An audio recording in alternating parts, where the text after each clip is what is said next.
And we are live. Hello! Jesus.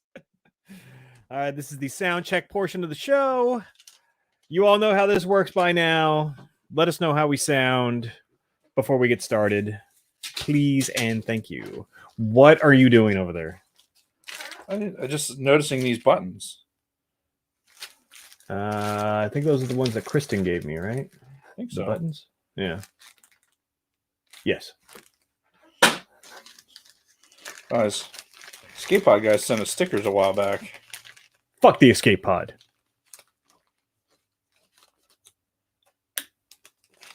I'm just kidding. I like those guys. Certainly not going to take this one that has a Wolverine on it, because fuck that. Oh, the Michigan.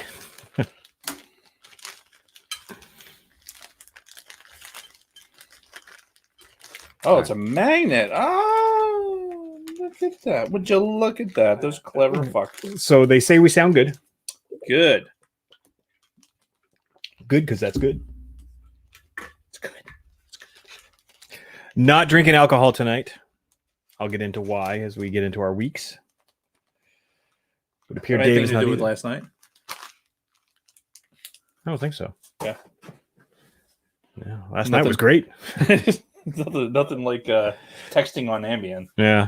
Well, to be fair, you texted me to start that conversation. Well, I know if it's after 9 o'clock, it's a hit or miss thing that I could actually get hold of you. So right. I kind of figured that text could have waited till the morning if you didn't answer it. So fair enough. That's on you, I guess. But yeah, hello. Crashed pretty hard last night. It was great. Nice. Though that was actually my last Ambien from my last my last refill that I got in June of 20. That's so good. I'm hoping they give me another refill without giving me much shit. Is it like no refills left or? Mm-hmm. Well, yeah, they never give like just automatic refills anymore for Ambien. They like keep it such. They don't give automatic refills for shit anymore. Yeah. Like me getting medication from the VA is a constant fucking battle. Like it's all, they're like, oh, we're going to give you this much. I'm like, okay. And in 2 weeks, I'm going to have to like go ahead and request a refill. So it's going to be the same dosage. So why are we doing this? It's like, this is what the system lets me do. All right, fine. Oh yeah, Kelly, they are going to make me go in first. There's no way they're going to let me get a refill over the phone or anything at this point. Because again, it's such a controlled item and they try not to give it out. But it's like, look, I'm 44. I sleep like shit sometimes. I'm sorry. Yeah. And it's not like I'm popping the shit every day. Again, 20 pills lasted me 7 months. So I think I'm all right. I'm not addicted. But it's nice to fucking have whenever I feel like I need it. Yeah, I take a lot of medication to try and help my sleep. Mm-hmm. It would be nice to have like just one drug that takes care of all of that. But alas, man, you know what? I think I need to get one of those laptop deals that like moves my hands up or moves the screen up a little bit. Excuse me, because I'm like looking down over the mic stand and it's like it's a whole thing. You notice how when he burps, he aims it into the mic. Like he doesn't turn his head or anything. No, he aims it towards the mic. Yeah. Especially when he's not facing the mic and he feels it coming. So yeah, I mean that's for everybody. That's not just for you. Yeah. All right. Before we actually start, I'm going to grab the link and then just post it in the cantina and just to remind the folks. Roger. Let them know what's up. Is there anything going on today? Is there like any sports ball or anything going on today? No, there's none of the foosballs or. I think the Sixers are playing tonight, but who gives a shit? Nobody. Which. Didn't basketball just fucking end like 2 months ago and now it's already started back up? Like, is that because of COVID or is that normal ops? No, there was a COVID delay because they did all the bubble shit. Like, yeah, that was one of the sports that started late. Yeah, I'm like, what the fuck? But basketball, like hockey, it feels like that season just because it runs over so many like, outdoor seasons that it feels like it's never ending. Yeah. Like my life. Way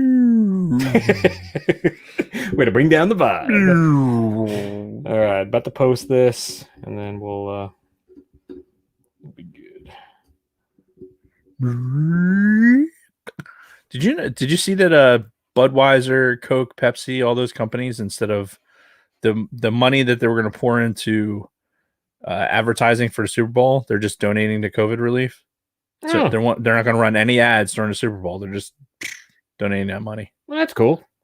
I mean, this will be the first time in like 27 years or something that Budweiser hasn't had a commercial in the Super Bowl. Wow, that is weird. Remember the Bud Bowl? Oh yeah, we'd have the Bud Bowl every year, and well, let's save our loads for next week. For the what are we doing? We're doing music of the Super Bowl. Yeah. But I mean, we can throw shit like that in there. It's gonna happen. Fuck. It's our show. We can do what we want. Mm-hmm. You're goddamn right. All right. Posted a link in the cantina. And it's 6:00. And it is 6:00. So let us get this party started. In here. Hoo-hoo-hoo. All right. He's a black eyed pea. All right, give me a countdown and we'll rock it. Go. We're going to click that. I think before we do this, for the Super Bowl one, we need to make it a point to make a countdown specific to it. Yeah, like kind of like what I did for Karate Kid. Yeah, but something Super Bowl. If we could have done that with the Salma Hayek dance, that would have been perfect for this. That would have been perfect. We just sit there and watch that for a minute and a half. Yeah, it's like, oh, we got to do another 30 seconds, guys. Sorry. Yeah. All right, ready, set.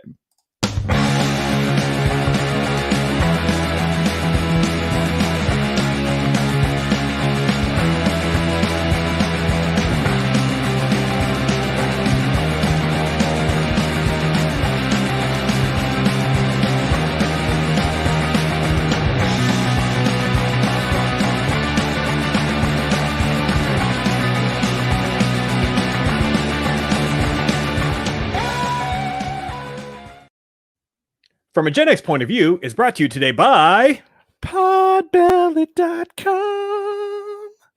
Keep waiting for them to reach out and be like, hey, we enjoy your singing voice and we want you to advertise for us more on more stations. I'll reach out to Brent. Yeah, you should totally do that. And while you're at it, you can also compliment him for what an amazing website he has at podbelly.com, which has everything for your podcasting needs. Go to podbelly.com. If you go there right now, meow. I'm not sharing the screen. Fuck it. If you go there right now, you will see us front and center on the splash page. You can go to the podcast directory, find the podcasts like the ATSW Escape Pod and Use and Abuse podcast. Go to podbelly.com for all your podcasting needs. And you know who this else is brought to you by? Who? Us, motherfucker. If you're watching us right now on YouTube, whether you're watching it live or you're watching it later or however you're watching it, fucking hit that like button. Yes. And one thing I noticed from watching YouTubers, they definitely, as much as we might shy away from like self-promotion, fuck that. Get in there and fucking hit the like button, hit the subscribe, and because you need it. You need those fucking hits. You need the subscribers to fucking make the magic happen. Yes. And we have been lacking there, but we are taking steps to spread our seed, so to speak. Yes, out into the world, so to speak. But yeah, if you're watching us on YouTube, hit that like button, subscribe to the channel, and then find us on all your podcasting venues, Audible, Spotify, all those things, iTunes. Leave 5-star reviews, do all that stuff. But again, if you're watching this, the glory that is us in the studio and the pops and the sacred texts and everything else, hit that like button. Indeed. All right. You want to get into this first bullet since you put that in there? Yeah. Fuck cancer. Right. So before we start talking about what we're going to do with the show and everything else, we found out today, a good friend of ours that we used to fly with, whose wife had been diagnosed with cancer a couple of years ago. She passed away last night. Yep. And I will say one of the, I don't use the word brave very often, but Tina put, like, you got to see what the disease did, like, to her on a daily basis, because she was posting everything on social media. And, you know, for some people that might be a little bit too much, but I did find that it made me empathize in a way that I don't think I would have otherwise. Right. Because if you don't see it, you don't see that effects that it has on the body and everything else. I mean, he retired, he moved down south, and you know, they got a place down there, and you know, things were going good, and then this disease happens, and it's fucking cancer, and it sucks. Yep. So, you know, Dennis, we're thinking about you. Yep, love you, man. Yeah, and fuck cancer. Yep, that's all I got to say about that. All right, so on a more positive note, yes, what are we talking about today? We're celebrating the 25th anniversary of a little movie called From Dusk Till Dawn. Yes. And really, really what we're celebrating is the 25th anniversary of the one Salma Hayek splashing onto the movie scene. Yeah, my first introduction to Salma Hayek for sure. I never actually did check IMDb to see if like this was her first movie appearance. I'm pretty sure that's one of her, like, the first big movie appearance for her. Yeah, was this movie. But yeah, I know for sure it was the first time I'd ever seen her, and I was in love at first sight. So From Dusk Till Dawn is the topic for today. Not everybody's into this movie. We're going to get into it a little bit to this, you know, try and decipher why. And you know, we certainly have our reasons for liking it or not liking it. Yep. It's all in Spanish. All right. Anyway, en español. So something that we did in our last music episode was we did a This Day in Music, and I had fun with that. And I thought, why don't we do it with movies as well? Yes. So pulled up a website that gives you all kinds of movie history on specific calendar days of the year. We're recording this on January 25th. So I pulled up 3 interesting facts. Number 1, on this day in 1961, which was 60 years ago because of math, 60 years ago, Walt Disney's animated film 101 Dalmatians, based on a novel by Dodie Smith and directed by Clyde Geronimi and Hamilton Lusky, is released in the U.S. So 60th anniversary of 101 Dalmatians. 101 Dalmatians was, you think about what 60 years ago, what Disney was, and that what we think about today, like Disney basically produces hits, right? Yeah. For the most part. Sure. You know, certain Star Wars movies notwithstanding, but you look at Disney and go like, okay, they have these spurts of just amazing production. Yeah. And this area, like in the 60s for Disney, was one of those things where their animated movies were some of the best that they put out. Well, because Walt had some very high standards for the products that his sweatshops put out. Yes. So, yes, indeed. He had very, very high standards, and you know, he had a specific vision and he wanted things a certain way, and he hired the best people, the best animators, and this is the kind of stuff they put out. And hard to believe that was 60 fucking years ago. 101 Dalmatians wasn't one of my favorite Disney movies. Not really mine either. I wouldn't put it in like a top 5 or a top 10 list of Disney movies. But one time I was in high school for my senior trip. We were down in Florida, and you know how you go to certain areas, and I forget which part of the park it is, but you get to go and they have like the character signings and shit like that. But they also have prints. Like they have all these animated prints, like the like prints. Like prints. I think you said prints. Like I probably did say prints, so but tonight I'm gonna party like it's 1999. But yeah, so you could go, and some of the really fun ones are like, if you're a dog lover, like they had the Dalmatian puppies like in like a glass print, like they would have done for the animation. Nice. And those are super cool. I just enjoy seeing that older technology. I think we talked about it a couple weeks ago. I'm a huge fan of like Sorcerer's Apprentice. Yeah, like from Fantasia, and like, oh my god, that's like kind of a grail thing, having like one of the glass things from fucking that animation. Holy shit! Anyway, that's a whole other thing. All right. I get too excited here. So also on this day in 1999, so we got two things. Apparently the Sundance Film Festival normally happens this time of year because there were like a dozen Sundance Film Festival entries on this day, but I only picked two that actually piqued my interest. One was in 1999, supernatural horror film The Blair Witch Project premieres at the Sundance Film Festival. Huh. On this day in 99. 99. Yeah. So how many? 22 years ago? 22 years ago, yes. Wow. The birth of the shaky cam. Found footage movie genre. Yeah, which fucking exploded. And it took a while after this. You didn't start seeing more of this stuff until like the mid 2000s to like really start blowing up. But they kind of perfected it. I think that what was unique about, I'm not a horror film guy, right? Yeah. But I saw this movie and I like the idea, like this POV style. It's a unique form of storytelling. Yeah. Where you have to tell the whole story of a movie through this first person shaky cam view. Yeah, I enjoy that. I'm not not being a horror guy, I don't like that aspect of it, but I did watch the movie because I'm like, I'm curious about this format. Yeah, and it was fucking huge at one point, like the summer of 99, I think, when it released nationwide. It was fucking massive. It was everywhere. And I think that the result of that is now anytime somebody goes and stands in a corner, it makes me think of this fucking movie. Like just somebody stands in the corner facing the wall. Yeah. I think of Blair Witch. Bit by the witch. All right. So this last entry, this is something I'm curious if you're even familiar with. Also at the Sundance Film Festival, Primer, directed by Shane Carruth, wins Grand Jury Prize Dramatic, whatever the hell that means. Have you seen the movie Primer? No. Oh my God. So it's an indie time travel movie. Okay.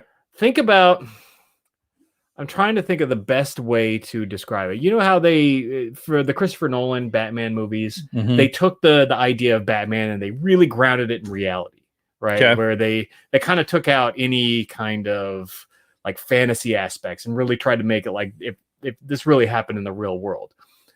I kind of get that same feeling with Primer. But it's like a super low budget about two scientists who just accidentally fucking discover time travel.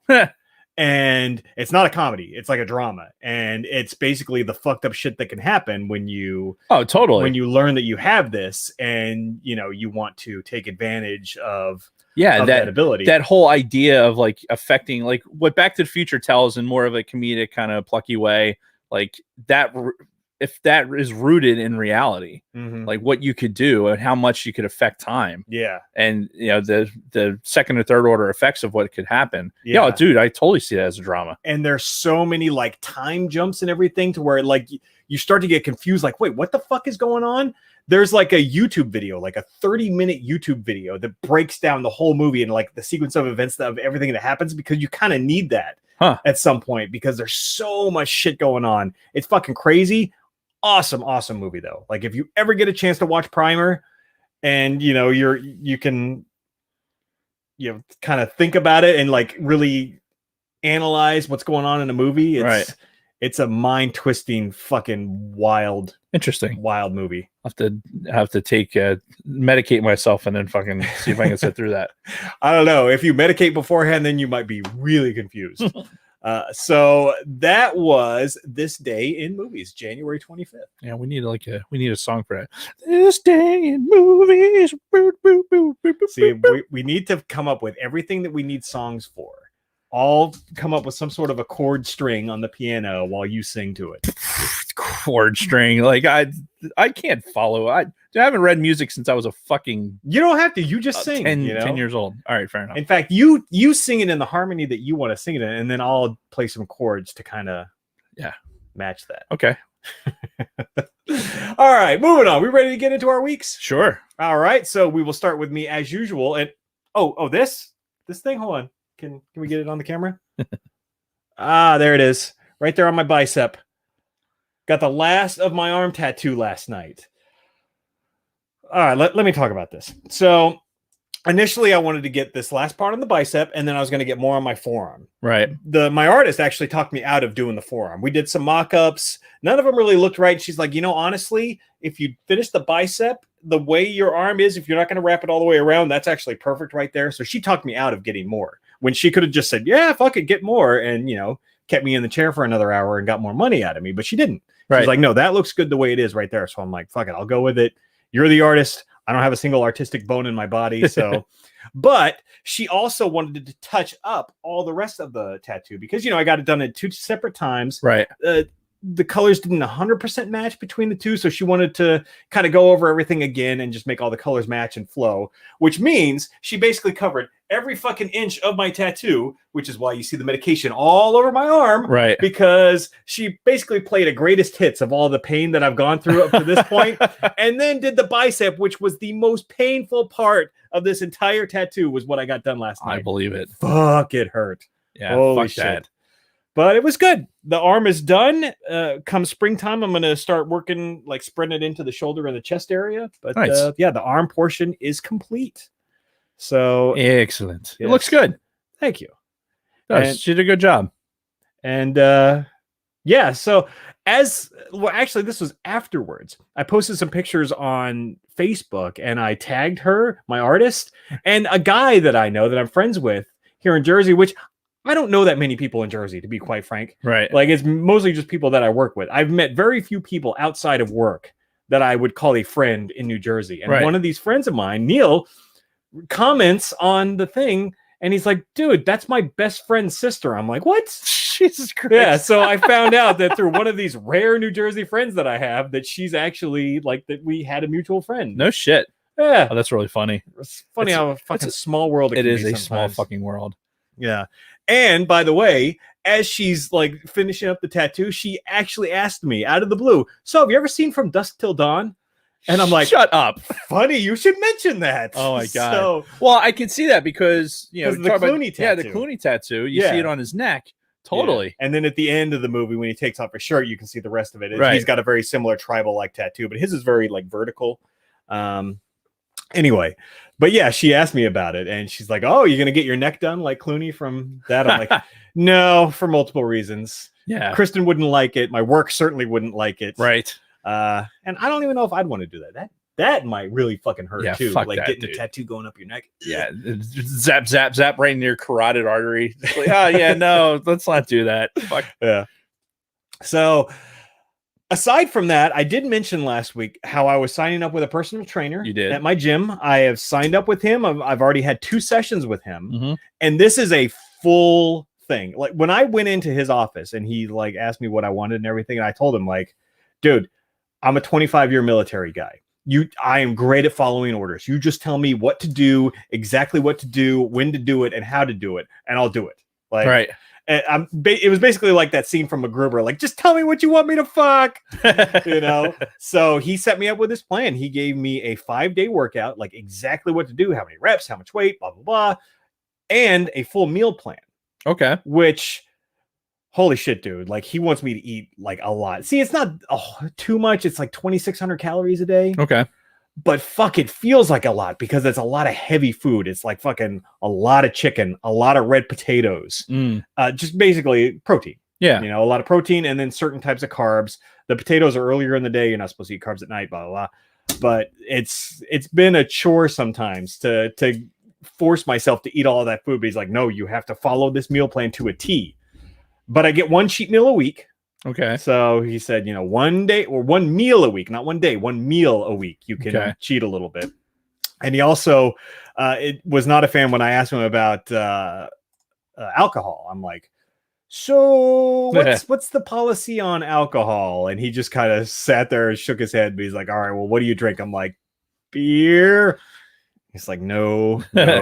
So he told me if I do want to drink, to do like vodka. So I'll probably end up doing like vodka tonics with like diet tonic water. And all that when I want to drink here on the show. But I was already planning on going dry for February. So I just started a week early. There you go. So I'm not drinking today. I'm just drinking water. and I won't drink for the whole month of February, and then I'll kind of ease into probably doing like vodka tonics, which I really like vodka tonics anyway. It's refreshing. It's a gentleman's drink. Yeah, gin and tonic's the same way. It's like the only time I'll ever actually have a gin and tonic is like coming off the golf course. Like you go into the clubhouse, you just played 18 holes. Oh, let's go sit on the portico and have a gin and tonic. That's that kind of drink. That's nice. It's nice. You could probably sneak a little bit of bourbon in there too, because bourbon's not, has low impact as well. So you could if you wanted to, but yeah, clear alcohols are probably the better way to, if you're gonna do it at all. So yeah, if you see me drinking in a month, it'll probably be vodka tonics or something to that effect. What else? Oh, so we talked about last week my Xbox Series X, or as it will now be known on the show, the Xbox Sex. Xbox Sex, baby. Yep. So look at it in all its glory. Yes, I unboxed it over the weekend, installed a shitload of games. I subscribed to the Xbox Game Pass, so you can download a bunch of free games and shit on that. Downloaded the original Battlefront 2015. Right. So to alleviate any confusion. Also downloaded Battlefront 2. Haven't actually fired it up. But I also got a bunch of games that are optimized for the Xbox X because, quite frankly, there aren't that many games made strictly for that. It's a bunch of Xbox One games, right, that they just kind of upscaled a little bit for this thing. So there's really nothing out there right now, which makes me wonder why all the excitement. I don't quite understand. So my initial analysis is some of the games that I downloaded for it that are optimized for the Xbox X, that Forza Horizon, that racing game, great fucking visuals. Yeah. Like probably the best, like realistic looking video game I've ever seen, graphics wise. Racing games are good like that. Yeah. Yeah. But as far as the game itself goes, I did the introduction thing and then they like sent me to my first race and I'm like, did the race start? I'm like driving around. I'm like, I have no direction. It's not telling me anything to do. So I'm like, fuck it. I just turned it off. So I also tried this. But the graphics are good. Graphics were amazing. I tried, there's a Warhammer game, like a first-person Warhammer game. I tried that for a few minutes, got really bored. It looked okay. But that was also allegedly optimized for this. Okay. But what I really played, and what you and I played together over the weekend, was Battlefront 2015. Yes. A 6-year-old game. Yeah. Fully not optimized for Xbox X. However. Yeah, not at all. But I mean, the graphics are exactly the same. It plays exactly the same way it does on the Xbox One, except the load times are incredibly faster. That was my biggest complaint about the original, besides no single player campaign to speak of, was the load times when you're doing like these multiplayer games. It took for fucking ever. Yeah. Especially the older your Xbox One was, like if you had an original Xbox One versus a Series S or Series S, and then I never had I have an Xbox One S. Yeah. But my original Xbox One had that issue where you had I think you had the Xbox One S and I had the original Xbox One. Yep. And you'd be coming out of the load screen and starting the game. I'd still be sitting there watching the fucking, watching the shit spin. Yeah. And then all of a sudden, boom, I'm into the game. Yeah. And which kind of was the same, like even with Xbox One S. Yeah, because now you have a One S, but now I have the Series X. Right. And my load times were so much faster. No, that's cool. I think the benefit of having that right now is that you just got your console for the next 5 years. And that's going to be the standard. I think the same, like PlayStation people, I think would say the same thing. The idea is that you're kind of upsizing your technology to be prepared for whatever comes out in the future. Right. Because we all know we'd eventually get it anyway. Yeah. It's just a matter of, I mean, I've got it now. I might as well fucking open it. Yeah, exactly. And if I got it over Christmas, it'd be the same way. And even though I'm playing just old, like you said, 6-year-old Xbox One games on it, still, shit, you have the capability to get whatever comes out, like an open world fucking Star Wars game or something like that. Where if we decide we're not going to do it on PC, which I feel like that type of game would be better on PC. Oh yeah, but for sure. Yeah, I don't even want to talk about PC gaming right now. I'm so annoyed with myself. All right, fair enough. And that's really it. A couple other minor things that happened this week, but I don't really care to get into them right now. We've got a lot to talk about with our main topic, so I'll just turn it over to you, sir. So, yeah, I'm going to try and keep mine blissfully short. No Ivo G in here to give me shit about it. The big thing is, like, as we sat down and we're working in notes and stuff this weekend, I'm like, my work life cycle is very out of balance. Mm-hmm. Like we were talking about it pre-show. With just I tend to take on all the shit, and I'm always constantly busy. There's always something on fire, and like even my wife says, that thriving in chaos type mentality. Mm-hmm. I think, but I don't have a good enough like line in the sand. Like, okay, this is when work is over. Like whether that's lodge work or researching the podcast, something like that. It's at some point that shit has to shut off, and then I have to pay attention to what's going on in the household and everything else. Yeah. So I think a big emphasis for me going forward is making some adjustments to that and making some very defined, like this is the defined time where I'm going to work on this and work on that. So more to follow on that, but I know, talking to Kathy this weekend, I felt like all I did was work on stuff, and I justified it in my own head for doing whatever. But then like today when I was thinking, I was like, man, I goofed off enough too. We played video games for a little bit and, sat and watched movies, in the evening, but during the day, it felt like the grind, and every day being a grind is not necessarily. It's not the way you want to live. Yeah. It's just, it's not living actually. Yeah. It's grinding yourself away to nothing. Mm-hmm. So yeah, you got to find that balance, even if it means like hard scheduling time. Like, yeah. And fucking Sunday from 10 to 3 is me and Kathy time. Yeah. Whatever we decide to do that day, that's our time for the weekend or whatever. It's going to be like that going forward, hopefully, because I'm really bad at what I'm bad at is like, all right, it's a great idea. We're going to start moving towards that, and then suddenly get distracted. The squirrel it's over. All of a sudden, this is a big priority. Now I'm focused on that. So it's just something I'm saying. Leadership. I'm saying out loud to kind of put it out there that so other people can check me when I'm fucking it up royal. Fair enough. We, as part of the Gen X POV / Sidebar Cantina family, will do our best to keep you on point. I appreciate that. All right. Speaking of work, so I think I mentioned, I don't remember if it pre-show or not. The 3 years from 3 years ago today was my last day in uniform. Yeah. It was, in fact, it was a post that Jason had up on his Facebook. Yep. And it kind of popped up on my memory. I'm like, wow, fucking 3 years already. Yeah. Like, it's insane. It's insane how fucking quickly that went by. Yeah. Like, just like that. And yeah, it's fucking scary. So here's a question for you. Talking about that, does it feel like it's been a long time since you were just, normal Master Sergeant Dave Martin? It doesn't. Going into the office? It doesn't, because the job that I got, when I got the contracting gig, I was, basically from February when my retirement date was until October, I was unemployed. Right. So it was kind of like trying to figure things out. I was going back to school, doing some things. And then, so for 7 months, I was retired. Yeah. Air quote. I think in that point, like that space of time, I was so ready to go back to work because I just felt a little bit lost.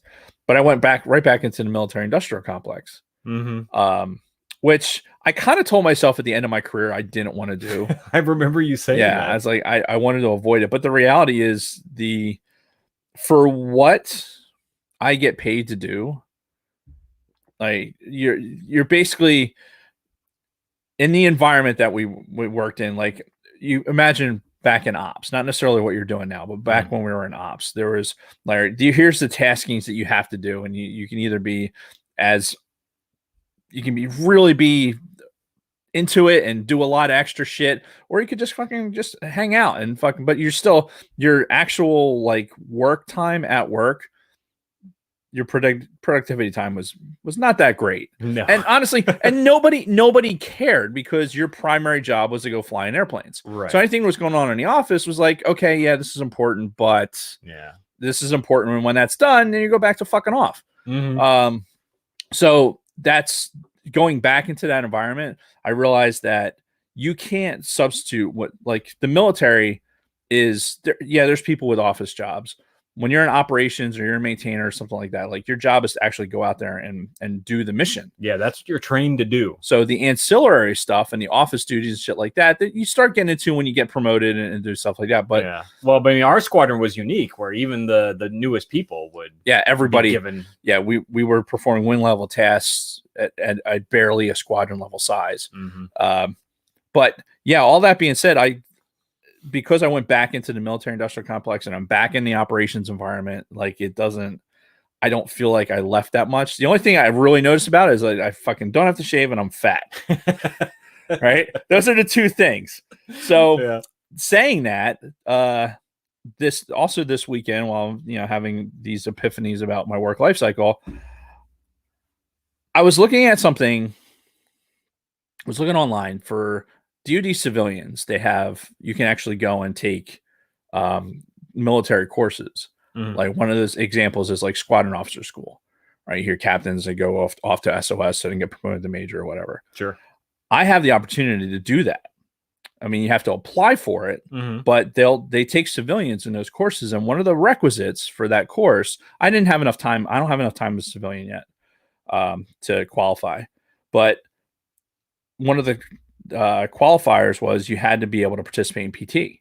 Mm. And I mean, I haven't been a full participant in PT for a long time. And a lot of it had to do with, the stuff that's still ongoing. Yeah. You were falling apart long before your career. Ended.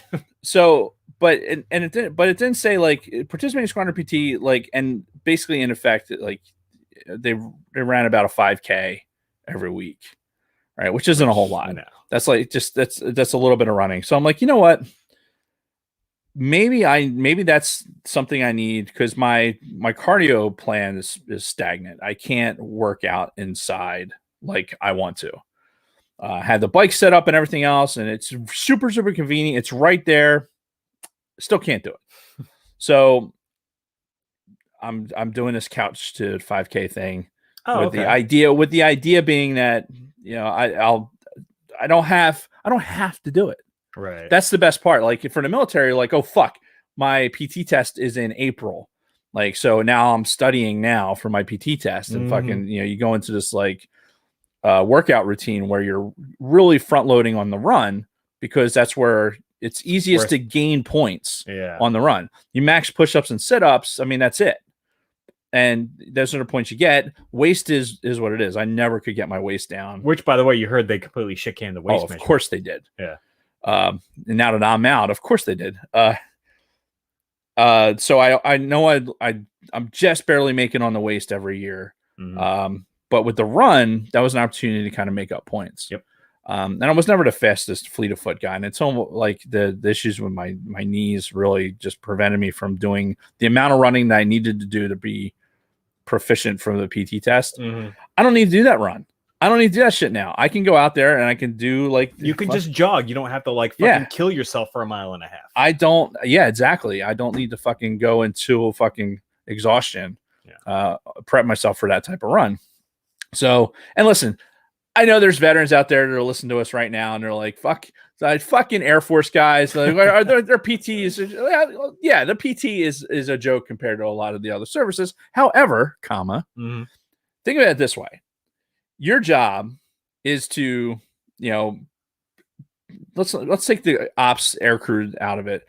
Let's say your job is just an office job. Mm-hmm. So my job when I was a master sergeant was to fucking push papers and fucking get shit done and all this stuff. And also do the traveling and everything else, right? You go find an office worker that's working in fucking on Wall Street somewhere. Like your squadron is a better example of this, because you're a squadron full of nerds. Yeah. Right. Picture them like, okay, we're going to pull you out of this fucking office environment. You don't see the sun much. And we're going to make you fucking meet a physical standard that when you get older, when you get into this age bracket, when you're in your mid fucking 40s, for me, it was at the tail end of my 30s competing against like the 30-year-old standard. Because from 30 to 39, until you turn 40, it didn't change. Yeah. And think of how much your body changes in that 10 years. It's a huge difference. Yeah, I look at how much work you have to do to, and you're going above the standard, right? Sure. And that's your personal choice. But Yeah, and I'm still not maxing the test, by the way. Really? Yeah. I got a 99.8 on my last one. Jesus Christ. And I worked my ass off and I still couldn't max that fucking thing. You know, half of my problems were when I blew out an O-ring was because I was, you know, I'm like, I'm getting a 90, like a 90 or better. Mm-hmm. Right. And I pushed myself to a point where my body failed me. So sorry. Yeah, I see that. Yeah, lots going on in the chat. We had a lot of people hop in. We got the Escape Pod folks. We got Isaac. We got Lunar Girl suggesting Revenge of the Nerds. What year did that? Jamie, pull that up. What year was that? Are we coming up on an anniversary? I haven't seen anything for that, but it's all these movies are kind of the same wheelhouse, right? Like around that time. Anyway, yeah. So I'm doing this Couch 5K thing, and it's going to be the worst day ever. Like I started today. Yeah. Right. So it is amazing how like the different pain aspects of what's going through it. And the interesting part for me, and you know, people out there that have like fibromyalgia and you know, chronic pain syndrome and shit like that, they'll tell you that at some point you just have to, you know, it's kind of like, oh, I feel like I just broke my ankle, right? I'm on this run. I feel like I broke my ankle. Like it's intense pain. You look down, my ankle's not broken. Right. It's not even like all I was doing was a light jog. Yeah. Fucking just keep going. Just keep going. You have to you learn to accept this pain receptor and accept that input and try to do your best to put it behind you, or you know, and a lot of it unfortunately just overwhelms you. But yeah, pushing through that is that's the hard part. But the good news is I don't have to do it. If I'm going out there and I'm doing it for myself. Yep, there you go. Speaking of doing shit for myself, I got a W this week in our fantasy hockey. Oh yeah, me too actually. Yeah. How did we do it? No fucking clue. No idea. So, but we got the W's. So, yes. And I guess for another 10 days or something, it's like based on games. I did notice that there's a game countdown. Yeah. So it's like, okay, when I looked at it, it was like 57 of 67 games played. So I guess in that time frame of however many games that is, that's how you score your points. And then when that's over, then you go and play the next guy. Yeah. I guess. No fucking clue. Yeah. But we'll figure it out. Yeah. We'll figure it out. Yeah. Well, we're winging it. We're doing it live. We are doing it live. We do have a full league, so we'll see how it ends up. And we'll just keep on keeping on. Basically, if any of us can beat Tony Ferrari, then that's who is playing it? Well, you know what? We'll save it for the post show. All right, fair enough. All right, anything else in your week? No. Oh, all right. I think we're ready. All right. Well, we're ready for a break. Is that what we're ready for? Yes. Yes. Some This is the most caffeine I've had all day, by the way. It's like I have that caffeine deficient headache. He won't sleep well tonight. All right. We are going to take a very quick break and be right back after this word from our sponsors. Podbilly.com. What happened? Where's 84? 84. That's when Revenge of the Nerds came out. So that's like 37 years ago. Yikes. I've never heard of that, Kelly, but it wouldn't surprise me. They still have no idea. It's like, here, throw this dart, throw that dart, and take this med, take that med. At some point, you just gotta fucking deal with it, unfortunately. Why are we sorry, Don? What's going on with Don? Escape pad and anvil. Escape pod and anvil. Don't understand what's happening. I don't know what's happening. Because it's cold outside. Shrinkage? A little bit. Yeah. I was in the pool. All right, let me show it off some more for people who might not have seen it earlier. We got the full shebang going on here. If it looks like it's glistening in the light, it's because I've got the medication all over it. So that's why it's pretty shiny. There we go. Yes. It's actually starting to bruise. I don't think you can see it on camera, but my bicep is like bruising around the new tattoo. You might be able to see it a little bit there. So, anywho, let's get caught up on the chat. Who beat Grogu's mom? Scared turtle syndrome when the cold air starts. Yes. All right, I'm going to reset my mic real quick before I get yelled at that my mic's out. Can you hear me now? Is this thing on? Do I sound all right? Is this the real life? Is this just fantasy? Oh, I got a message on Facebook. Caught in a landslide, no escape from reality. Wow, this is fitting. A friend of mine just sent me this on Facebook. Open your eyes. Can you see that? No changes, Austin. Yeah, that's me with my Diet Coke intake. Right. The good news is I met my hydration goals and exceeded them today. Mm-hmm. So, and I did that with only a little bit of caffeine. So I'm trying to, again,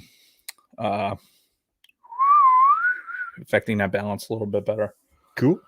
But still, I can't need caffeine input. You just can't. It's not something that cuts off easily. I just can't. I hear you. All right, we're ready to get back to it? No. Yes. All right. So give me a countdown and we'll get it going. Okay. How about right? Meow.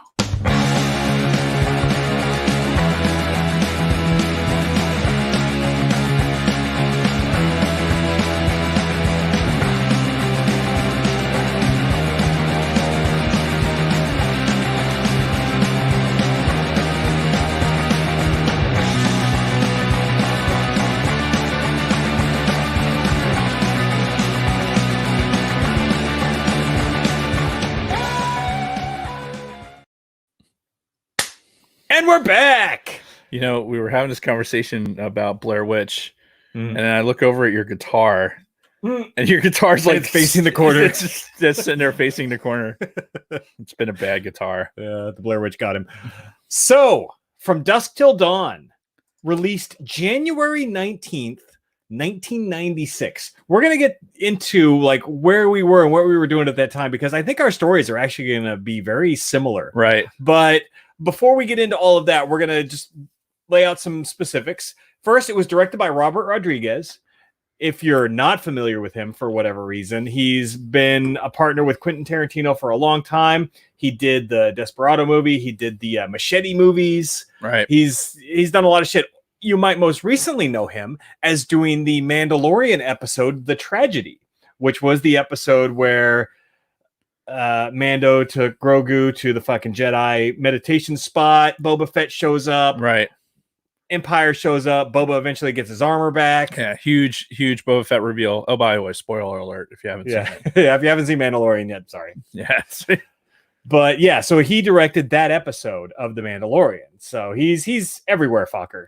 So he's done a lot of shit. And then, of course, written by Quentin Tarantino. Quentin Tarantino wrote the screenplay. He wrote this around the same time that he was writing Pulp Fiction. Okay. Which is another movie we're going to have to take a whole other separate deep dive into. But yeah, this was the early part of Quentin Tarantino's career, as he was just starting to come into his own. And man, he fucking blew up after this little stint in the mid-90s. Yeah, and what's funny too is when I saw From Dusk Till Dawn, I would have never have thought that this movie, to me, just to my eye, that this movie was after Pulp Fiction.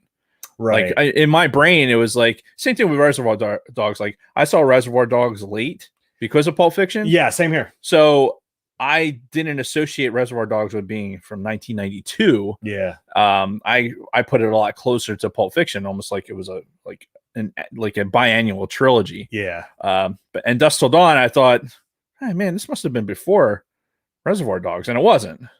You can't tell based on looking at Quentin Tarantino though, because he's got that like, oh yeah, that like ageless fucking It's not in a positive way. Age doesn't really. I mean, it's kind of like an alien. Let's be honest. He's not the greatest looking man in the world. Well, I mean, we can't talk. No, but still, like, he's really not the greatest looking guy in the world. That's fair. But to your point, he's barely changed over the years. Just put on a little weight, right? If you see like modern interviews with him, so yeah, it's whatever. But yeah, so he wrote the screenplay, which you can tell as you're watching this movie. You can see, especially in the first half of the movie, because we're going to talk about that too. Yes. This is essentially two different movies. Yes. But you can see with the dialogue and everything, especially in the first half of the movie, it's very Tarantino. Mm-hmm. Like you immediately recognize it as being one of his movies.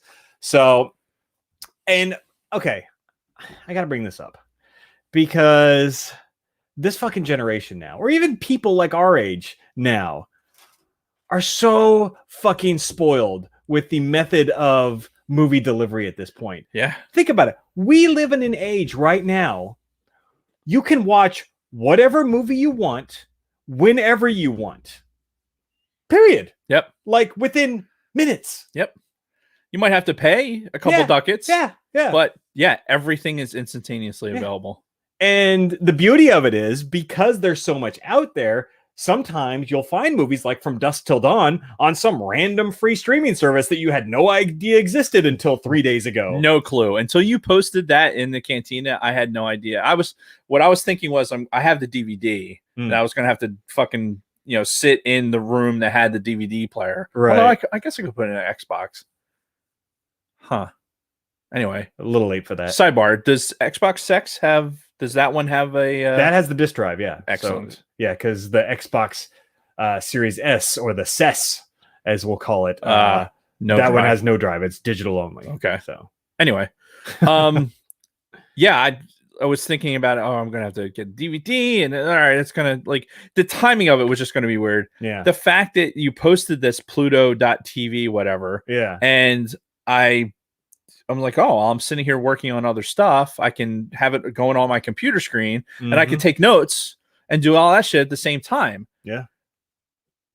And I was real pissy when it started playing commercials. Oh, like, I know. I was fucking annoyed. I'm like, how dare they? I can't fast forward it. It's like, fuck. Oh, God damn it. Like, commercials. Oh, by the way, I'm watching this for free. Yeah. Like, there's no such thing as a free lunch. So I'm like, yeah, I know, but at the same time, like, fuck these commercials. God damn it. Yeah, but it wasn't too bad. It wasn't like fucking Hulu. Which, have you watched Hulu lately? Not lately. Oh God, it's the worst with commercials. Even when obviously you have to pay, but I don't pay for the like highest tier Hulu, so we get just fucking inundated with fucking commercials throughout the course of a 30-minute show. I used to have the full shebang-a-bang Hulu, and the it's one of the things that got cut when we were making some budgetary adjustments in the household. Yeah, was going from, okay, you can pay this $49 a month, which is better than where, like, most of the stuff that was on there was stuff I wanted to look at, sure, as opposed to cable, which was like 98% of shit that I don't care about, and paying that much money for that. So I mean, it was nice to not have the commercials. It was nice to be able to watch live sports. Ooh, how's live sports? Right. It was nice to be able to do all that. However, I haven't looked at Hulu. I think they turned it on to watch Rick and Morty at one point.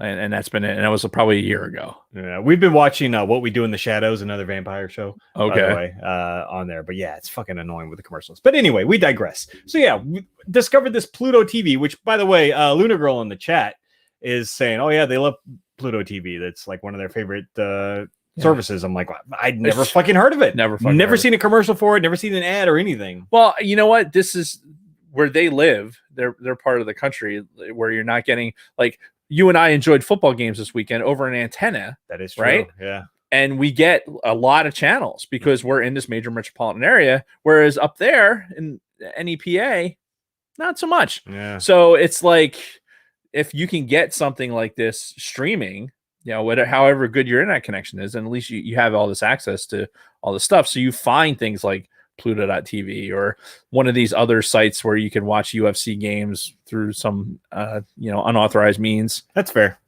I'll give you that. So talking about our history with From Dusk Till Dawn. So do you want me to start or do you want to go first? Jason, you should start. Okay. So I saw this on VHS in 1996 because when this was first released, January 19th of 96, I was 2 weeks away from leaving home forever and joining the Air Force. Right. I joined the Air Force the first week of February. So going out to see From Dusk Till Dawn in the theaters was not really on my radar at this point. I was like getting all my fucking affairs together, right? Saying my last goodbyes to everybody and all that shit. So completely off my radar. But in the Air Force, for those of you who do know, and I know we got a couple people in the chat who do, you go through your boot camp and then you go to what they call the technical school or the tech school. Right. And there, depending on what your job is, the job that you and I had, we were there for 6 fucking months. Yep. Down in Biloxi, Mississippi. Yeah, 9 months if you were unfortunate enough to be around the holidays. Oh, yeah, that's true. So, and there was not much to do because for a good portion of the time, you're not allowed to leave base.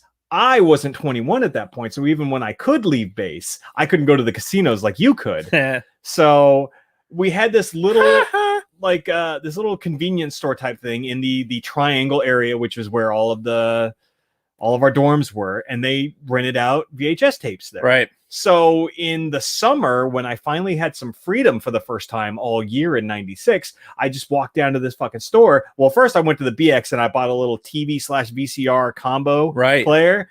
And I just started renting VHSs like crazy. Either that or playing video games. And one of the first ones that I remember getting was From Dusk Till Dawn at some point in that summer of 96. So that was the first time I had seen From Dusk Till Dawn. In fact, that was the last time I saw From Dusk Till Dawn until 2 days ago or yesterday. That's really funny. Yeah. So, and we'll get into some of the comparisons and everything when we actually start talking about the details of the movies, like what I remembered and what kind of like came out as new to me, or like, oh fuck, I forgot that person was in the movie. Right. So, yeah, you're right. Very similar because you were still there in the summer of 96. I enlisted in the summer of 96. So I was a few months behind. Like I started in January of 97 is when I went to boot. Mm-hmm. So I got to Keesler.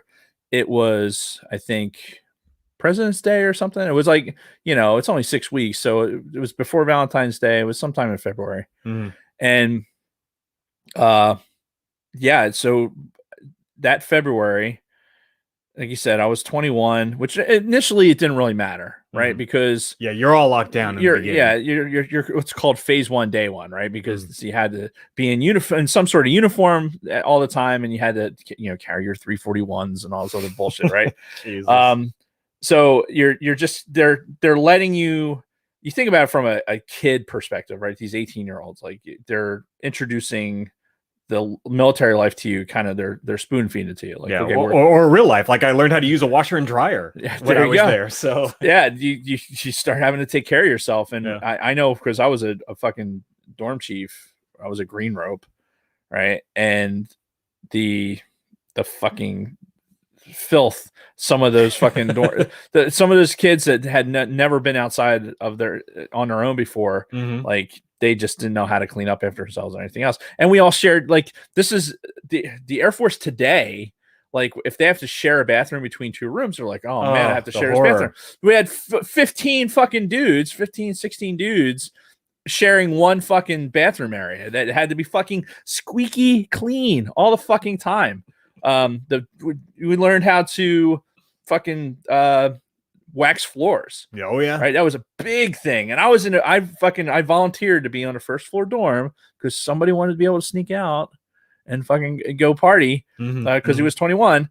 So I had a first floor dorm and I had my TV from home, right? Because it was a PCS. So I got to have them move a few boxes of stuff for me, right, to come out there. So I had like my TV and I had a bunch of other shit. So that little 13-inch Magnavox that I had was my first color TV ever, and in fact, I still have that TV. Nice. So we had that on top of one of the fucking the lockers, and we watched movies off of that. And we fucking jacked into the cable somehow and fucking, sneaked a bunch of shit in there. Sure. Saw South Park for the first time there. Oh, okay. But yeah, so From Dusk Till Dawn, I've said it several times already in this podcast. I'm not a horror guy, right? I've never really gotten into those movies. And one of the friends I made in the Triangle was, his name is Mike Dealey, right? He's like super like Mormon type, right? This girl he was going out with in high school. This is a girl he's going to marry, and he did, and where everything worked out, it was great, right? And it's just real clean cut dude. Sure. But it was super into horror movies, like creepily into horror movies. Like everything is this facade, and there's like this fucking like serial killer. Yes, it's like this is what happens. Like, oh, look at this guy on the outside. No one would expect he cuts up bodies and puts them in the basement. Plays them as a guitar. Yeah, exactly. So he introduced me to Evil Dead and like these other things that are like not. They're still horror movies, but they have like this comedic element to it, sure, which it was easier for me to deal with. And so From Dusk Till Dawn was one of those movies. And he's like, oh, okay, we're going to watch this. Yeah. And so I sat there for the first hour and 16 minutes. I was like, oh, okay, this has some logical conclusion coming. No, it doesn't. Yeah. And then the next hour, I'm spent looking at this, what the fuck is going on? Yeah. Like, and completely losing it. So I saw it again. I had it on DVD because I went through this, like, okay, the Pulp Fiction. It was like the anniversary of Pulp Fiction at some point. And I'm like, oh, we get this DVD, and it had like Tarantino stuff. I'm like, oh, From Dusk Till Dawn, let me get that. And then watched it on the jet.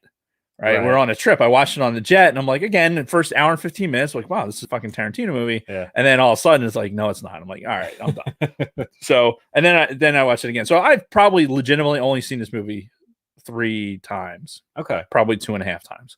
Yeah. Right. Legitimately. And to be fair, like, going back to our discussion, like watching it on demand and everything, I knew that if I couldn't find it on any free streaming service, I was probably going to hit up a couple of thrift stores in the area, because that's one of those movies that you see on every fucking Goodwill shelf. Like, you go to the DVD section, they've always got copies of From Dusk Till Dawn in there for some reason. I don't know why. I'm going to, I'll send Kathy and be like, hey, look for this movie. Yeah, because Kristen and I used to do a lot of thrift store hunting a few years ago, and I remember always seeing From Dusk Till Dawn. That's really funny. And always considering picking it up too. It's like 50 cents. Why not? But then like, I've got too much shit already. Yeah, exactly.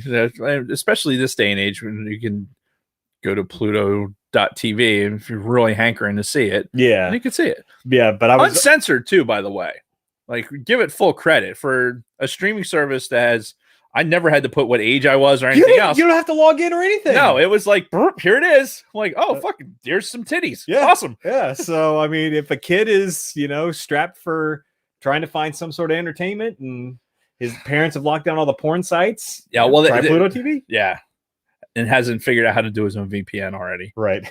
So, all right, moving on. I was going to get into the box office and the budget. Basically, they filmed it on a pretty small budget, like 15 mil. It made over 50 mil at the box office. So it was a box office success. What wasn't like some massive achievement or anything, right. But it made its money back and then a little bit more. We'll get into the sequels and all that stuff at the end. So get into the movie itself. We've kind of already talked about it, but we might as well just deep dive. This is really 2 different movies. Yes. Separated by about an hour, because it's a hair over 2 hours, and it's just over the 1 hour mark is where everything like completely changes. Yep. And if you're not ready, like if you have no inside information on this, I can only imagine the people that went in to see this. In the first hour, like we said, you're watching, oh, this is like a crazy like drama action movie. Yeah. A lot of suspense. Yeah, look, here's George Clooney in a role that we don't ordinarily see him in this type of role. And then it's like, oh, now we're at a titty bar, and this is the most gorgeous woman I've ever seen in my life. And wow, what a movie. And then all of a sudden, vampires. Right. And just fucking blood and gore everywhere. It's like, what the fuck? Yeah, you would never think if you put these things together. Harvey Keitel. Yeah. Juliette Lewis. What was I going to say? I think you were about to say Julia Louis-Dreyfus. Yeah, maybe she wasn't. I don't know. She was not. So Big Love is giving me shit. Oh yeah, the green rope. I had that highlighted for a while. Yeah. Oh, did you? That's Hey, listen, had all kinds of fringe benefits. It really did. Anyway, it was good to be 21 in some place where I was like, what, phase 5?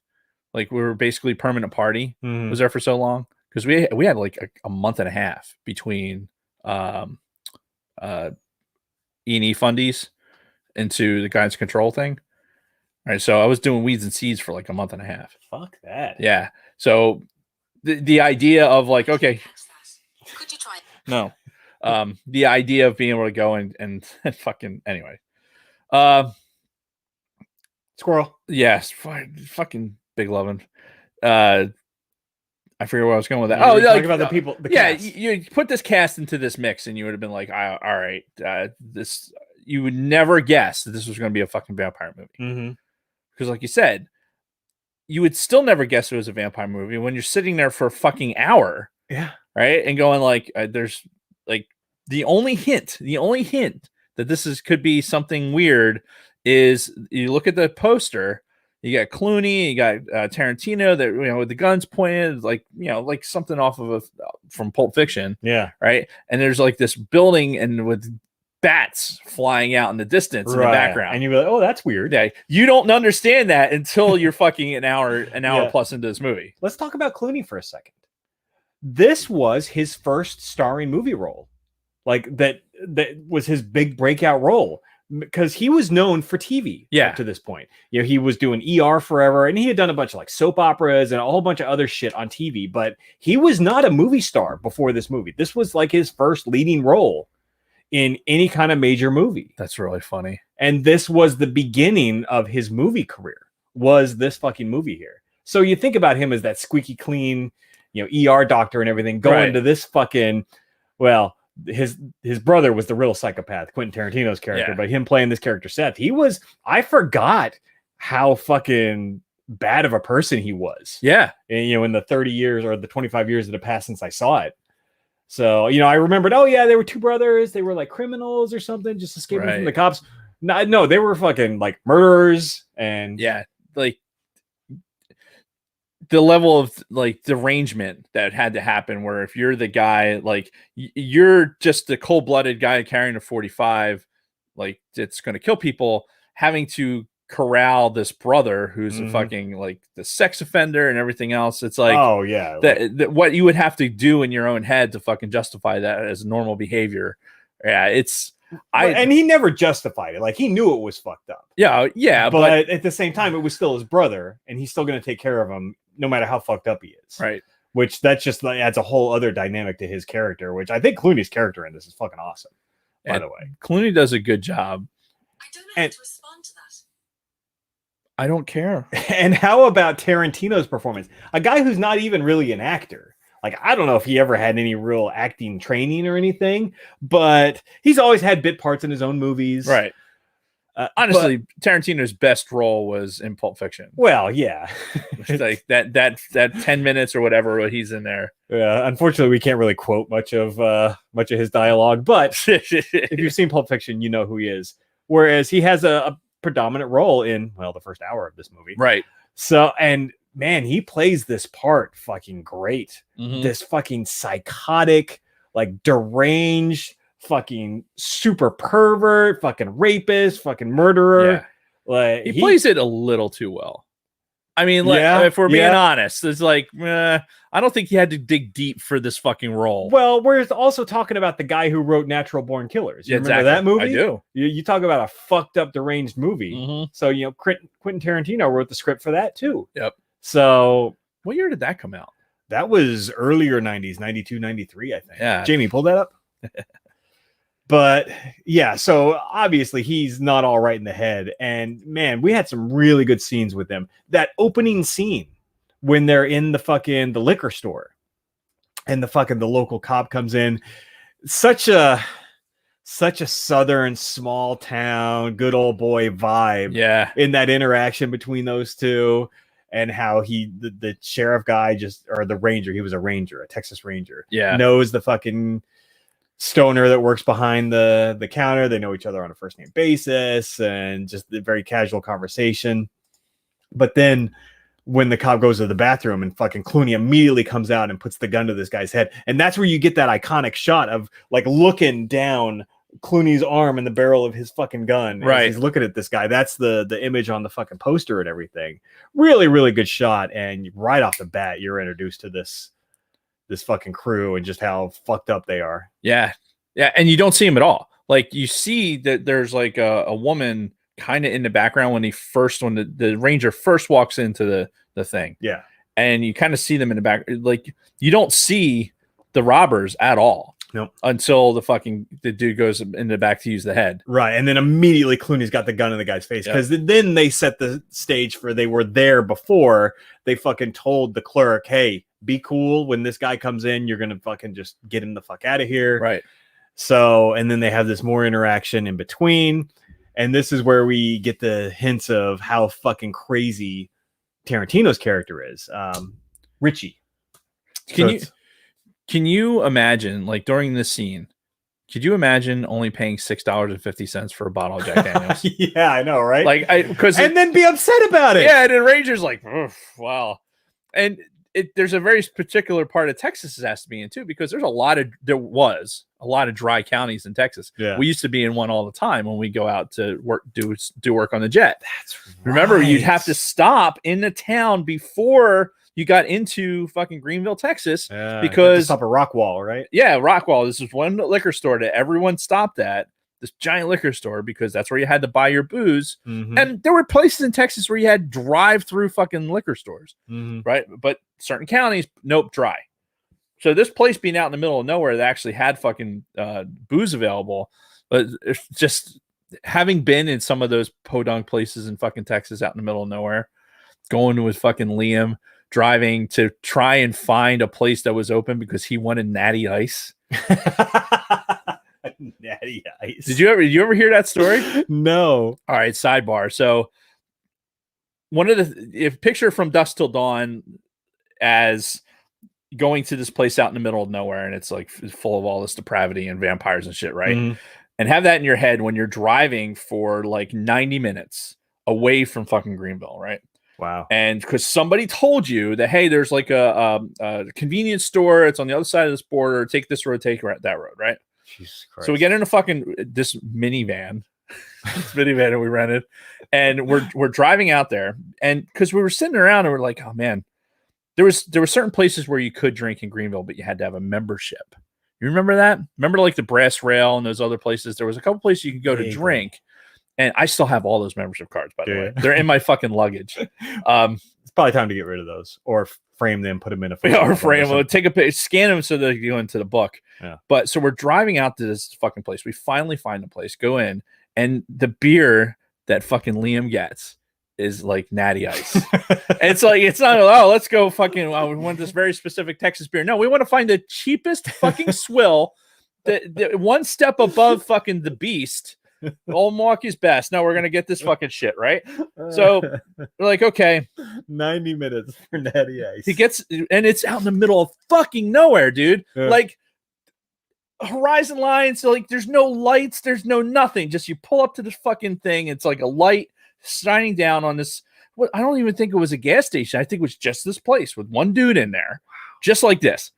So we go in there, we get this fucking booze, we get the fuck out, and we're driving. He cracks one open because we weren't sure what the open container law was in the country, Jesus and Christ. out there. And we're like, nobody's gonna fucking find us, right? Wrong. We get pulled over by some fucking podunk Texas Ranger, local cop, whatever, right? Yeah. We get fucking pulled over, and I wasn't drinking, so I was completely clean. I had there's nothing to do with it. But Liam's got this open container, right? So he's freaking out. He's like, all right, well, let's let's turn off the light, like the dome light in the car, so that if we like had to get out, he doesn't look down and he won't see this open container, right? This is the level of thinking that we're having, right? We're like, okay, we go to hit the dome light, and we hit the fucking, there's a button to open the back of the fucking minivan. Right? So all of a sudden he's like, all right, fucking around, like, and all of a sudden, beep, beep, beep, beep, the fucking back door of this minivan's opening, and we're sitting there, and the cop's like standing there, like, what the fuck? So he comes up and we're like, we're telling the whole story. Like, we're looking to get something, from a liquor store or whatever. And fucking we drove out here because we got lost and showing our military IDs and everything else. And we got off with a fucking like, stop being stupid. Right. But the fucking the sound of that fucking door opening and this fucking Texas Ranger standing there. And it was for Natty Ice. Yeah. For Natty Ice, we're gonna go out to the fucking Titty Twister to buy a fucking 6-pack of Natty Ice. Oh my god! It wasn't worth the fucking gas money that we put into the goddamn car.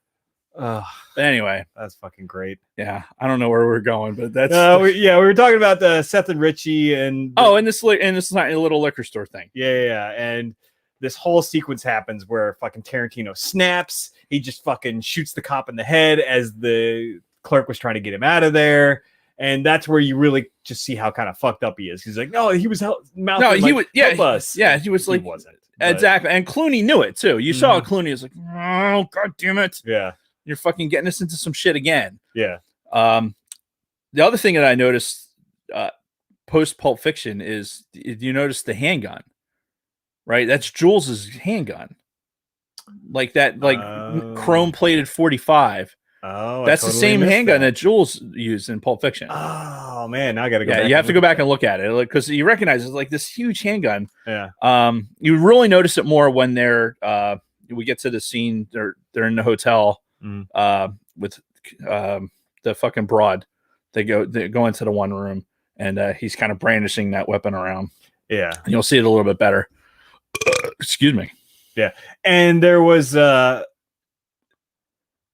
oh my god, so much going on. We don't want to hit every single plot point, but yeah, you talked about the hostage that they had. So after the liquor store thing, they still had some woman tied up in their trunk. They get to this motel that they're staying in, and then you get this really fucking other creepy sequence. Right. Where again, she's this like older lady in like her 50s, not attractive or anything. Mm-hmm. And I think she was intentionally made to look like that, but still Tarantino is like fucking... Yeah, like this milkmaid type personality. Yeah. Just like scared of her own shadow. Yeah. And he's like gawking at her and just the whole sequence where he calls her in and has her sit next to him. Oh, and let's not forget, like Tarantino gets the shot in the hand.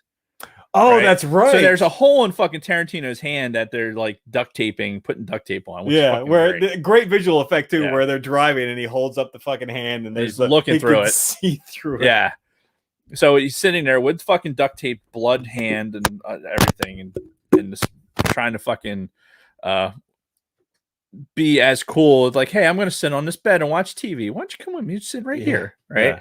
And she's like, fuck. He has a giant hand cannon. Yeah, which she was already their hostage. She was just told, cooperate and we'll let you go. Yeah, because Seth goes to fucking get some big Kahuna burgers. Yeah, which is another Matrix. Another Pulp Fiction reference. Yep.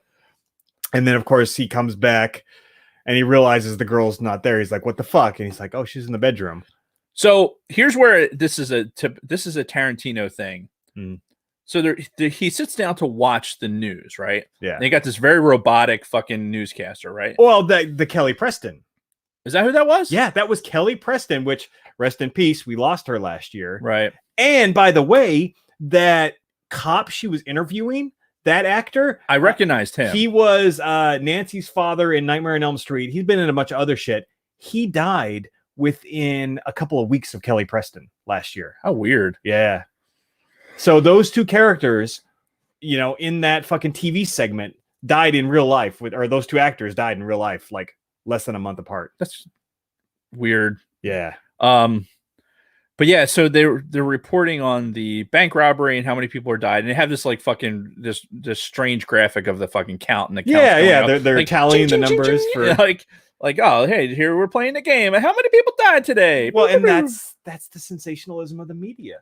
Which we briefly talked about it last week, where they're in it for the pizzazz, for the ratings, But here's where Tarantino basically he kills the character before he kills the character.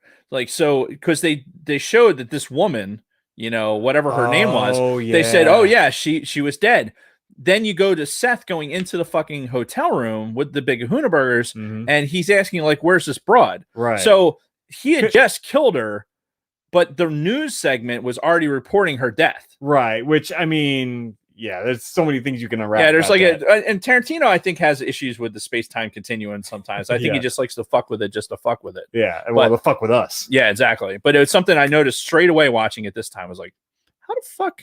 Like, they're already reporting her dead, and then like he's basically sitting there minutes later after Seth comes back with the fucking burgers, which in my mind, like, okay, this is this passage of time.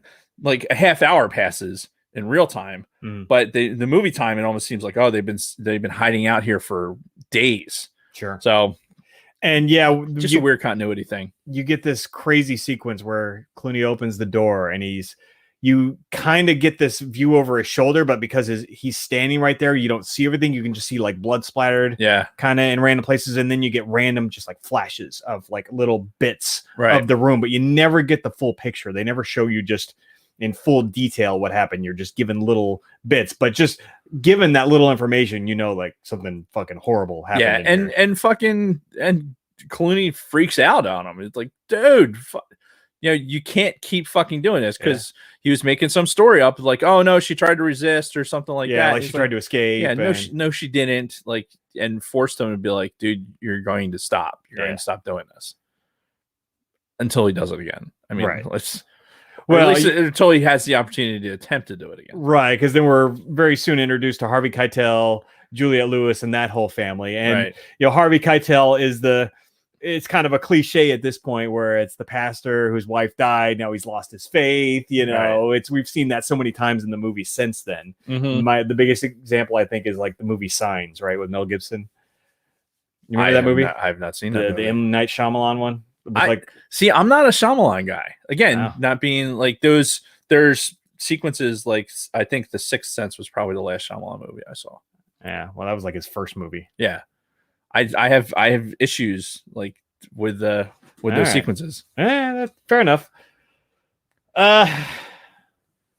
So yeah, I completely forgot Juliette Lewis and Harvey Keitel were in this. But again, they're regulars in these Tarantino family movies. Like Harvey Keitel had the best role in fucking Pulp Fiction. Oh, fuck yeah, dude. He also had a great role in Reservoir Dogs. He did. Juliette Lewis was in Natural Born Killers. Which was 94, by the way. 94. So, yeah, we had them enter, and we had all kinds of just inappropriate shit going on. First of all, so much of this movie you would never be able to get away with today. You know, the fucking rapist that Tarantino is, right? How he's now, once Keitel's family shows up, he's like ogling over her, where I think she's meant to be like a fucking teenager. Yeah, how old is she? Well, she did mention that she wasn't 21 when they went to the titty twister. Right. But like in real life, I don't know how old Juliette Lewis was at this point. But I do know, because I did research, that Selma Hayek was 29 when they filmed this. But again, we're going to get to Selma Hayek. Don't worry. That's a whole other discussion. we're building towards it. There's a moment where when they first break into the family's room, and Keitel and his son are sitting next to each other, and Clooney goes, "You a couple of fags or what?" It's like, oof, man, that was rough. And then, of course, he tells his brother, "All right, move the Jap over to the bed." So just some like, man, just super inappropriate comments, just like one after another. Juliette Lewis was 21. Okay, she was 21 in this. So, but I think she was probably meant to be like an 18, 19 type time frame. And yeah, he fucking Tarantino is like staring at her. You had that sequence where he imagines her turning to him and you know, saying that line. I forgot that not only is Cheech in this movie, he's in it 3 different fucking times. Yeah, there's 3 different fucking characters. I completely forgot about this whole aspect of the movie. Yeah, because this is one of those roles that I remember Cheech Marin being in from, you know, obviously he's the bouncer from Dusk Till Dawn, or from the Titty Twister. Yeah. Right. I make that association before I make almost any other movie association. Well, yeah, because that's one of the most iconic parts. In fact, I saw this when I was away at tech school. When I got home my first time taking leave after school before I came here to McGuire to my first duty station. My friends had all just seen From Dusk Till Dawn. And I think on the soundtrack, if you have the soundtrack from Dusk Till Dawn, it's got Cheech's whole fucking monologue as he's that announcer outside the titty twister. Oh yeah, pussy, pussy, pussy. We got white pussy. We got black pussy. It's the Bubba Gump fucking version of, instead of shrimp, it's pussy. Yes, and like all of my friends were constantly quoting that when I got home that fall on leave. We got pussy for a penny. You know, it's like, oh Jesus Christ. Yep. So yeah, that's probably his most iconic of the 3 roles. And like I said, I'm pretty sure that whole sequence is on the soundtrack somewhere. It's funny. Jamie, bring that up. Yeah. So, but yeah, then they get out to the titty twister because the whole point is Clooney and Tarantino are trying to get over the border into Mexico to meet up with their buddy who's going to take them to some fucking Mexican town where the rules don't matter and they'll live their lives. Like Butch Cassidy and a Sundance Kid, like in Peru. Pretty much, yeah. So, but then we get to the titty twister, which, holy shit. So they go in and it's this crazy fucking bar / strip club for bikers and truckers. And you kind of understand why at this point, right? Because they just nab people every night that just happen to. They want to get people that the undesirables that won't be missed. Right. More or less. And, you know, who are only in town for temporary. Just for the night, passing through, and you see this big fucking beautiful display in the middle of fucking nowhere. Yeah, pretty much. It's that you know, when you're driving down 95 to go to Florida or something like that, or you're getting down into like empty stretches of 95 in North Carolina where you see like a sign for a fucking titty bar for a truck driver, right? It's like, oh, here's the rest stop that has clean showers, and then here's fucking titty bar for 75-cent fucking whatevers. And then right after that is like a sign for a fucking church that says like, don't you believe in God? Like all of it right in a fucking row. Yep. And when they get in, obviously the first person we see is Danny fucking Trejo. Yep. So who, by the way, I saw a meme earlier, or I saw something earlier that said that he is now the most killed character in movies. Oh, really? Yeah. Oh, it like I just saw it before I fucking watched it, and then, you know, sure, shit, he dies several times in this fucking movie. I don't know if they count this one twice, but yeah. And spoiler alert: in the 2 direct-to-video sequels to this movie, he's in both. So that dude plays a singular character, and he plays it very well. Yes, he does. Speaking of singular characters, Tom Savini is also in this. Now, you not being a horror guy, I'm sure you don't know who he is. He's the guy, the character Sex Machine, who has the fucking cock and balls as a gun. That guy is Tom Savini. He's a special effects guru. He is best known for his work on the George A. Romero Living Dead series. Okay. From the 70s and 80s. Huh. Like Dawn of the Dead, the first Dawn of the Dead. He did the special effects on that. And he was also in that movie as that exact same fucking character. And he's done dozens of movies since then as that exact same fucking character. That's really funny. You know, that the exact same hair, that exact same beard, fucking leather jacket, cock and balls, fucking codpiece. He only got that in a couple of the movies. All right. But yeah, no, he has that exact same look. But yeah, he is a special effects, a practical effects wizard. Huh. Going again back to the 70s, working on the a lot really of funny. So he had a huge influence in what the part 2 of this fucking movie. That with all the how all the practical effects with the fucking vampires were. Right. And I'm sure, like, if we dug into the trivia, I would imagine that that's probably why he's in this in the first place. Is probably Robert Rodriguez and Quentin Tarantino probably knew him from that series. Right. Like, oh, we got to get Tom Savini involved in this, even if he's just as an actor, you know? Can you imagine, like, today, with the internet and IMDb and everything else, like, you hear about somebody who's involved in something, you immediately go into their entire catalog and start making extrapolations of like what you think you're going to see. Yeah. Could you imagine like looking at this Tarantino movie, like, oh, this is like Reservoir Dogs, kind of like that. And then why is this guy in it? Yeah. Well, that's weird. What does this guy do? Oh, he does all these fucking effects for horror movies. Yeah. Because all these people are getting their necks bitten off. Huh. I wonder. Yeah. So okay, let's get up to the big climax of the movie at this point. Yeah, Pun completely intended. Let's do that. Selma Hayek. So obviously we're in a strip club. There's naked chicks dancing all over the place. Comes out in a fucking white Burmese python wrapped around her, a la fucking what's her name, Britney Spears from the MTV Video Awards. But I was thinking Tia Carrera in fucking Wayne's World. But that too, yeah. But both of those came. No, Wayne's World came before this, but the Britney Spears performance came way after. Several times. Yeah. And I mean, what do you say about this? 29-year-old Selma Hayek, first time I'd ever seen her. Same. With the absolute most perfect fucking body you could ever imagine. This movie. This is where, I mean, granted, I was 21 when this came on, but obviously appreciating the human form. Oh, sure.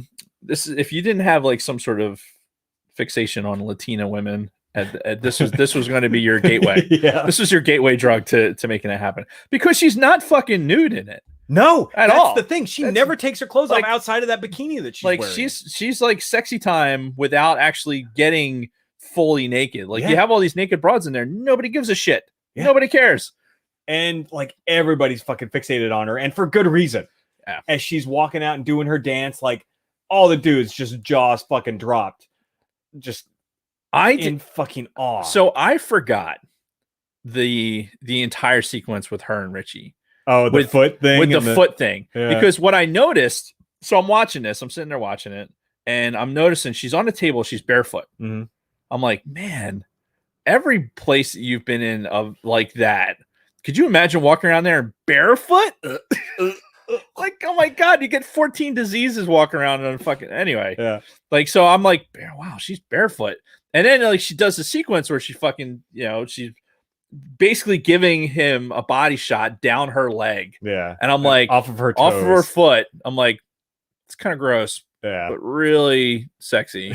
But really gross. Like, her feet, she was just standing on like the strip club floor. Like, what the fuck? But again, like, do you think any man would have rejected that at that point? No. Yeah. No, not any. And of course, you get the woman perspective too, as Juliette Lewis is sitting there just looking around like really, guys? What the fuck is happening right now? And it's just all of these guys are fucking mesmerized. And honestly, my memory was of her doing a much more exotic dance and everything. Right. She's really not moving all that much. No. It's just some like slow, subtle body apparently motions. She doesn't like snakes. Right, I did see that. Yeah, there was like some one of the things on IMDb or whatever that said that like Reynolds had to trick her. Like he said, I think he said that they're gonna give the role to Madonna. Yeah, because like of the snake thing. So Salma Hayek like went to therapy to fucking be able to be comfortable enough with snakes to do this scene. Yeah, which I mean, and that motherfucker was like, he was wrapped around her neck at the beginning too, and he was starting to come up. And for somebody who is afraid of snakes, that's got to be like your all-time fucking nightmare. No way. I'm not a snake guy. Yeah, but that whole sequence, and man, I was in love at that point. Yeah, like I said, she was a Latina infatuation gateway. Yeah, it was happening right there. And then, of course, when the show was over, they're all clapping, and Clooney yells out, "Now that's what I call a fucking show!" Yeah, that's right. Great line. Yes, great fucking line. So, and then it was right after this where everything kind of went to shit. They had a fight with the guy that they fought with, Cheech yep. 2. And swollen face Cheech. Yes. And something happens. Oh yeah, they fucking stuck a knife through Tarantino's hand, the same hand spot that already had the bullet hole through. God, this is like screaming. It's fucking hilarious. That reminded me of one of the knives I lost in fucking in the Dallas airport, by the way. Oh, it looked like one of them. It was like anyway. Oh yeah, with the Dave getting stopped by airport security for all of the knives in his possession is well documented across our two podcasts. Yes. So go back and listen to those.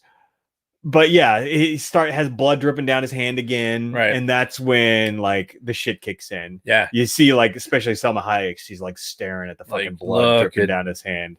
And, delicious blood. Yeah, and that's when all fucking hell breaks loose. Yep, literally. Yeah, and all the employees and the dancers all turn into fucking vampires, just start eating and killing fucking everybody. So, and for me, this is where I was just along for the ride because I was enjoying this movie as this action with the bank robbers and everything else. Same. And you look at the clock and you're like, okay, this is a 2-hour movie. We're an hour into it. Like they're almost to the border. Like something's going to happen. Like the cops are going to show up, or the Mexican militia or whatever. That's going to be the next sequence. They surround the fucking bar or whatever. Like you start, if you're like me, your brain starts going like, all right, how is this going to naturally conclude? Never in my fucking life would I have been like, oh, it's going to turn into a vampire movie. Yeah. I'm sorry. It's going to what? Like we've gotten to this point and over an hour into this fucking movie. And now it's going to become a fucking vampire movie? Yeah, that's the sell. Yeah, and it's like you said, you're really kind of along for the ride because the tone and everything completely changes. Like all of those dynamics of the different characters, you still get some back and forth with Clooney and Harvey Keitel's character, and basically trying to tell him, find your faith and help us out. But it's standard horror movie affair. Yeah, there's from room this point on for a couple of one-liners, and otherwise it's just the sound of bodies being like immolated. Which, by the way, speaking of one-liners, our good friends over at the Escape Pod are having their best movie one-liners in this week's episode, and the quote that they have to have in there, if they don't, then they're wrong. Right? Is Salma Hayek revealed herself as a fucking vampire. She's got Clooney pinned down. She's like, I'm going to make you my fucking slave and all this stuff. And Clooney's response is, no thanks. I already had a wife. Yep. But a line I remembered perfectly to this day from that first time I saw it 25 years ago. Yep. So yes, you must include that, or you might as well not even do that topic. We know you're listening. Yes. And listen to them on Wednesday. Yes. And you will do it. So I don't know how much more detail you want to get into. Some of the cool stuff that did happen for me was I loved the crucifix shotgun. Yeah. When they did their weapon building montage and a weapon building montage. A motherfucking montage. And they did the holy water fucking super soakers. But it was what really kind of took me out of the second half of this movie is just how they all kind of just accepted what was going on. Movie was completely legit up to this point. Then fucking vampires show up and they're like, fuck, there's vampires here. God damn it.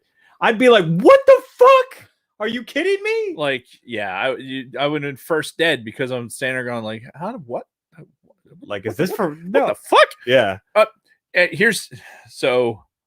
Watching this the second time. Mm-hmm. For research purposes, sure, and looking back at they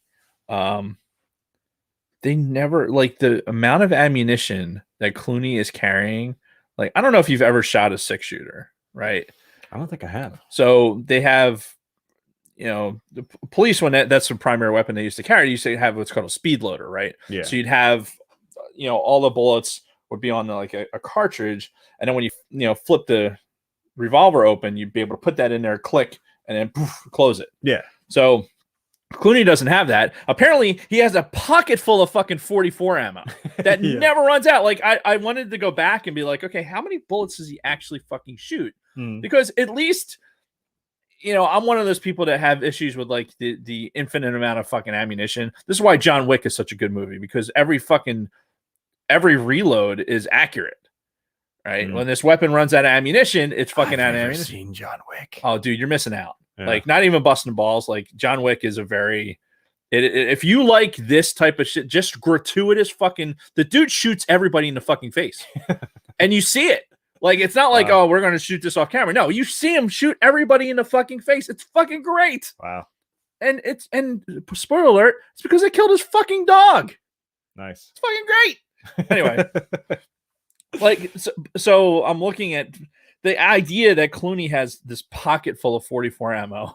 And just like, wouldn't that rattle around? I mean, at some point, it's like you're reaching into this fucking pocket, and like, I've carried ammunition. Like, it's not the easiest thing in the world to fucking carry. Yeah, especially sit around within your fucking pocket. Yeah, I couldn't imagine. So yeah, that's the type of shit I was thinking about while I'm watching all this gratuitous fucking nonsense. I did notice, I read something on IMDb or wherever talking about how they made the blood green, Like Tarantino's blood was obviously all red, but all the vampire blood was like the green color. I did notice that. I guess because of it would have exceeded some sort of threshold, like for the movie. If they probably for like international release, probably, or something, or for like an R rating. And they talk about that too. Like they said, like in Ireland, because they just had this like massacre or something like that. They're like, no, we're not playing this movie with all this violence. You're not playing it in fucking Ireland right now.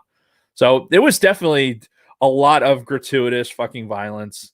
Not being able to fucking open the doors, being trapped in there, and like you said, suddenly accepting Julia Lewis is now like Buffy the Vampire Slayer. Yeah. I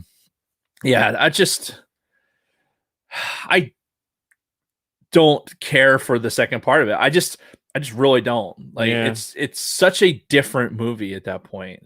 For no fucking reason. And I'm kind of in the same boat where I'd like to see the second half of the first half. Yeah. You know, like what happens with these people and in a normal movie situation. Yeah, they don't have to be vampires. They can, the strippers could seduce them in other ways to try and either take their money or turn them in or something like that. Like you could totally see all that. And still have your gratuitous fucking TNA. But that's not the movie that Tarantino wrote. Yep. And of course we got another cliche, the I got bit, but I'm gonna hide it from the rest of my friends. You know, and then that person turns eventually, like they do that in all the fucking zombie movies and everything else. So that was a bit overdone, I think. And then Dragon Buddy is our Jamie for this movie. The blood was keep it from going at NC-17. Gotcha. All right. Very good. Thank you. All the titties. Like all half naked broads. They had fucking. Did you kind of going back? There was these four strippers were coming and approaching one of the characters. I forget who. And so they're basically strippers. Like the titties are hanging out and everything, but they had like these vampire masks on their faces. Yeah, and then they had one like full up costume. Dumpy ass fucking. Yeah, I do remember that part. Stripper one. She reminded me of the Gorgathon. Gorgathon? Oh, the shit monster for fucking Golgotha, I think is Gorgothan. The fucking shit monster. Yeah. From Dogma. And I'm looking at that costume going like, I wonder if that's because just the texture of it just reminded me of that. Yeah, I do remember that. But that's the again, that's the shit for the next hour. Not really paying attention. I'm like looking at stuff in the background, like what kind of shit can it, pick up? Yeah. Like how often can you show the fucking band member playing the dude as a guitar? Right. Like the body. And again, and how quickly does he string that? Like guitar strings aren't easy to do. Like how's the rigor set in where you can actually do that with the body? Well, and that's part of the whole silliness of it too, because these vampires were pushovers. For being as bloodthirsty as they were and, apparently having all these powers, they got their asses handed to them pretty easily. Yeah. And you had these sequences where they'd be getting killed over there by Clooney and company, and the band's over there still playing, and it wasn't until all the other ones were done, the band's like, oh, fuck, now we gotta peace out, do something too, So, and it's just, it was just very silly. The whole second half was just a very silly movie. I could see how it would be fun, especially if you were like shit-faced or stoned or something, that's like an Alamo Drafthouse movie where you go and you start drinking in the beginning of it, and by the time you get to that point in the movie, you've got a good buzz going. Yeah, you're like, okay, I see what they did here. But when you're watching it at 2 p.m. on a Sunday afternoon, and you're just trying to get through it before football starts, you're just like, okay, is this? Yeah, but it reaffirms though. I don't know if I'm skipping ahead of something, but it reaffirmed for me the fact that the beginning of this movie I enjoyed. Yeah. I really enjoyed that it had that Tarantino, like we've talked about. Yeah, the similarities to all those movies that came before. Yeah, it had all those things happening to it. And then when it got to that point, it's like, okay. This is I forgot how hard over it went. I knew it was like, very like it was a 1 or a 0, right? Mm-hmm. And I knew it was like that going into it. And then I didn't realize where that point was. And obviously it ran down Salma Hayek's leg. And that was it. That's all right. So flip the switch. It's going to turn into a fucking ridiculous movie. Mm-hmm. But yeah. And really I don't know what else there is to say. We see Cheech for a third time. He's also the friend, the contact, right? that Carlos Clooney has. Yeah, like, generic and Hispanic name. You get this moment where Juliette Lewis like wants to go with Clooney because like the rest of her family's dead. Her dad's dead. Her brother's dead. Her mom died, before. And he's like, nah, go fuck yourself. And he just fucking leaves her there. Yeah, he fucks off. Yeah, he hands her a wad of cash. But at the end of the day, he just like fucking leaves her there. You would think at least he'd be like, all right, let's go, kid. But no. No, apparently he wasn't. What did he say? He was like, he's like, I'm a monster, but I'm not that big of a monster, or some shit like that. Like he's gonna drag some fucking preteen, yeah, out to Mexico with him. I get it, but then all of a sudden, Joel Louis Dreyfus, or fuck, I did it again. Why do I keep doing that? I don't know. Juliette Lewis fucking hops into the RV and fucking drives away. Yeah. And then we get a really funny sequence too, where you're seeing them drive off, and then it pans around to the back of the building, the back of the titty twister, and it's this big fucking Aztec temple, and that's the backside of what's actually going on up there. And it's like, oh, okay, so that's a whole other. No, not one single drunk ever fucking went to the behind the titty bar to fucking take a piss. Be like, what the fuck is this? It's like, wow, this is an interesting decorum. Yeah. What an interesting facade. Which I guess they try to go into some of that history in the series, because a few years ago, Robert Rodriguez created a series that on some streaming service. Jamie, pull up exactly what that was on, based on From Dusk Till Dawn. And it was these same characters recast, of course, which, by the way, the girl that they got to play the Selma Hayek role. Oh yeah. Good. Maybe not 29-year-old Selma Hayek in this, but really fucking close. So you can look her up at some point. Fair enough. But yeah, so there were two direct to DVD or direct to video, because this was before DVD, direct to video sequels that came out. I think it was in 98 and 99 for this. And it starred a bunch of like B movie actors, like Robert Patrick was one of them. A bunch of people that, whose careers had kind of fallen off or were just looking for random work, except for Danny Trejo, who was also in both direct-to-video sequels. Because why not? Yeah. So, yeah, I think Rebecca Gayheart was a vampire in one of them. It's, it's the has-beens of the 90s. Right. So, and I don't know if those were very successful as far as like revenue, bringing in the money, but I never saw any of them. Never saw the series. Never. Really don't care. I don't think I could tell you that would, if that was a trivia question, like, hey, who was in the series of blah blah blah blah, I'm like, there's no series. Mm-hmm. Like, no, false. False is the answer. Well, I only knew about it because I did the research. Right. Like, I hadn't heard of it until we started doing this topic for the show. Mm-hmm. Something else that I wanted to cover at the beginning, but I completely forgot about, was the fact that this is a Dimension Films movie. So Dimension, if you were any kind of a moviegoer, there it is. Anyway, that was strictly for the YouTube audience. Right. Dimension Films, pretty big in the 90s. It was so to be fair, this was the Weinstein Film Company. Right? When the Weinsteins were part of Miramax, who eventually got bought out by Disney, Dimension Films was their arm of Miramax for a while. Okay. So, but they are well known for the movies that they created throughout the 90s. Have you ever heard of a movie called The Crow? Yeah. They did that. They did some of the later Halloween movies. They did They did Scary Movie. Well, they did Scream. They did all of the Scream movies from the 90s and early 2000s. They did Scary Movie, which, by the way, was fucking brilliant when it came out. We'll have to talk about that someday. They did a lot of Children of the Corn movies, but yeah, they did Spy Kids. Yeah, they did both Crow movies. They did Spy Kids. I feel like they did. Okay, there's Reindeer Games. I feel like I've seen more Dimension Film movies. Oh, the Starsky and Hutch remake. Yeah. Jay and Silent Bob Strike Back. Mm-hmm. One of their movies.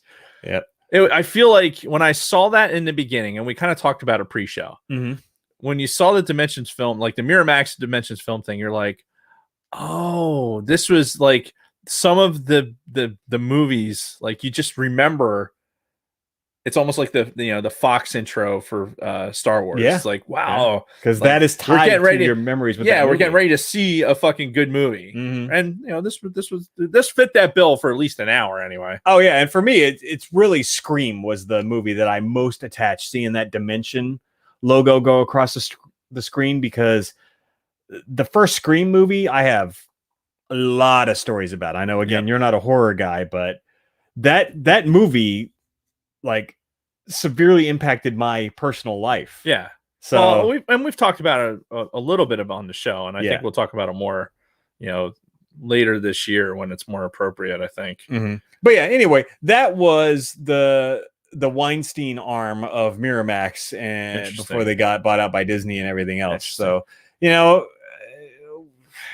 hate to say it, but we probably know what happened as part of Selma Hayek getting this job.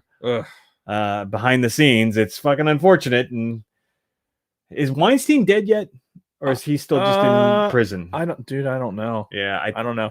Like, even when the Weinstein thing was happening, I was just, you're more appalled about what was going on. I didn't realize the impact of it. Yeah. You know what I mean? I was just kind of like, well, and how widespread it was. Ignorance is bliss. Yeah. In my mind. Like, so many people came forward with those fucking stories, and it's like, Jesus Christ. Yeah.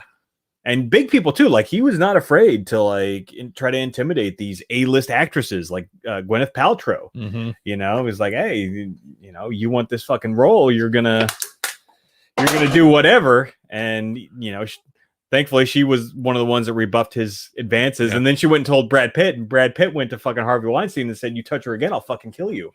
We needed more of that back then. Yeah. But anyway, Selma Hayek. Yeah. So, Courtney Love was one of the first people to raise that flag. Yeah. Oh, no shit. Yeah. But nobody would take her seriously, I'm sure, because it was drug-addled Courtney Love. Like, what does she possibly know? There was a very brief period in the mid-90s where Courtney Love was actually very vulnerable. Really? Yeah. During speaking of The Crow, she did a music video. She remade Gold Dust Woman. Okay. From Fleetwood Mac for The Crow 2. Watch the music video for that. She looked really good in that. She looked really good in what movie was it? Man on the Moon. She looked very normal in that movie. Right. So there was a period of a couple of years there in the mid 90s where she was very that's fair. Very high on the list. Yeah. But again, a casual looks at, if you're trying to figure out, all right, here's the whistleblower, like Courtney Love is not that first person, right? Like, this is the legitimate person. Like, you're sus. Like, we need other people. You need a Gwyneth Paltrow and the Brad Pitts and those people to come out, which is a shame. But you know what?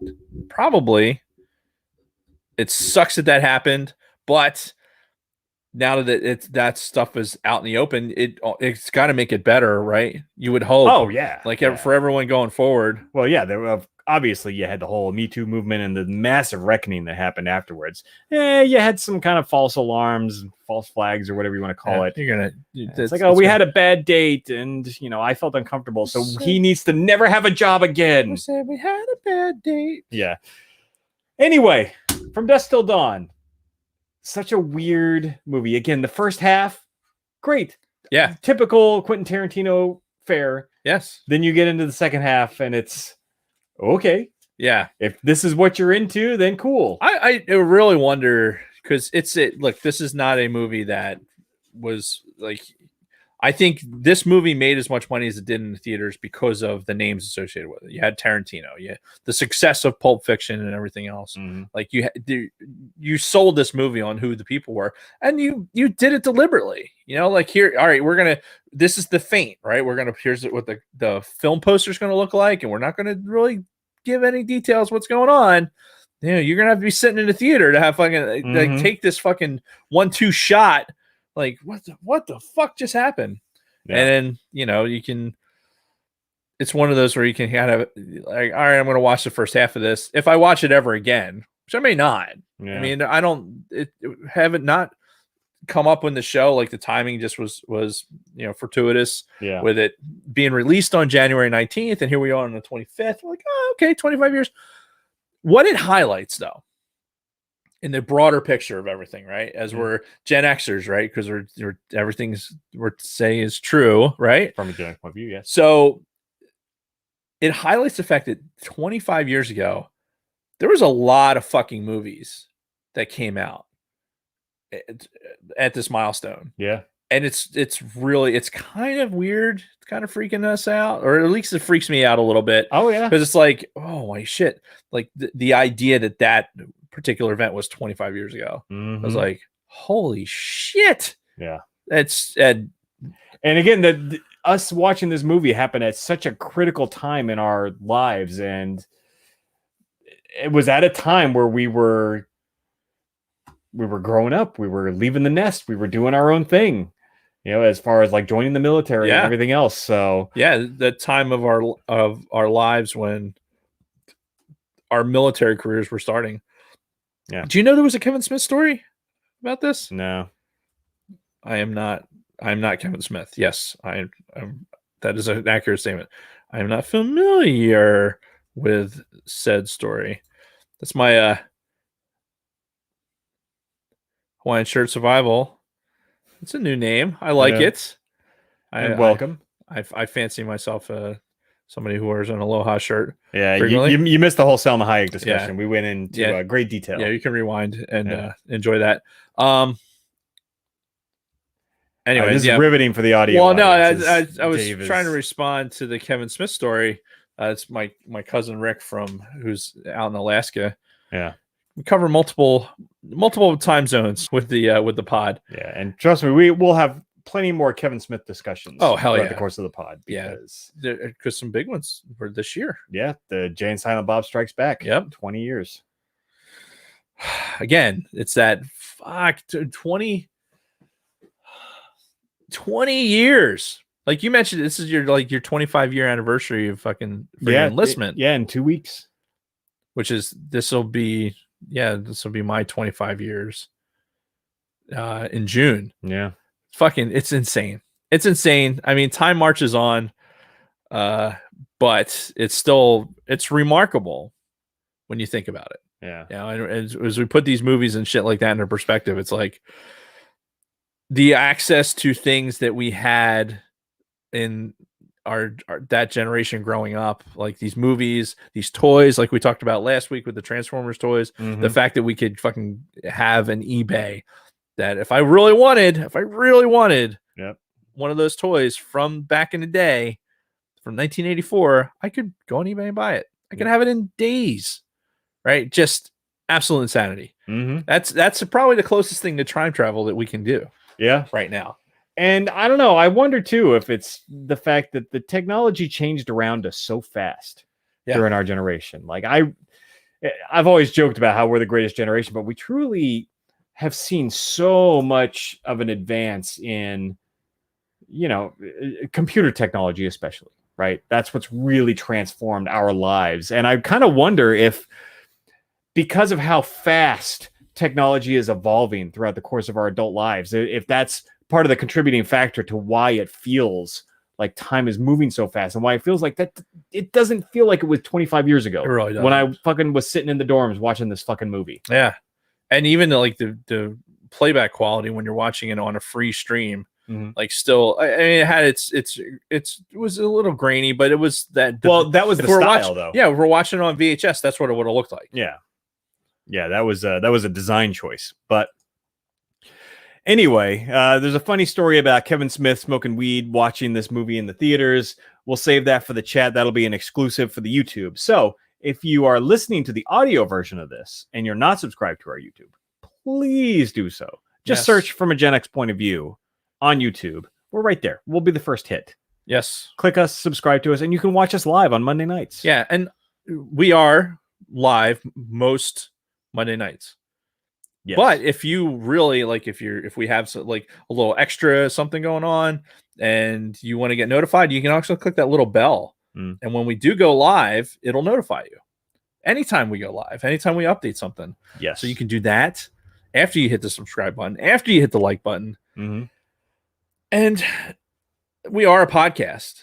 So this is, this audio is going to go out and over Audible, Spotify, iTunes, Google Podcasts, everywhere you can get your podcast. iHeart podcasting. I think it's just iHeartRadio. Is it iHeartRadio? Yeah, whatever.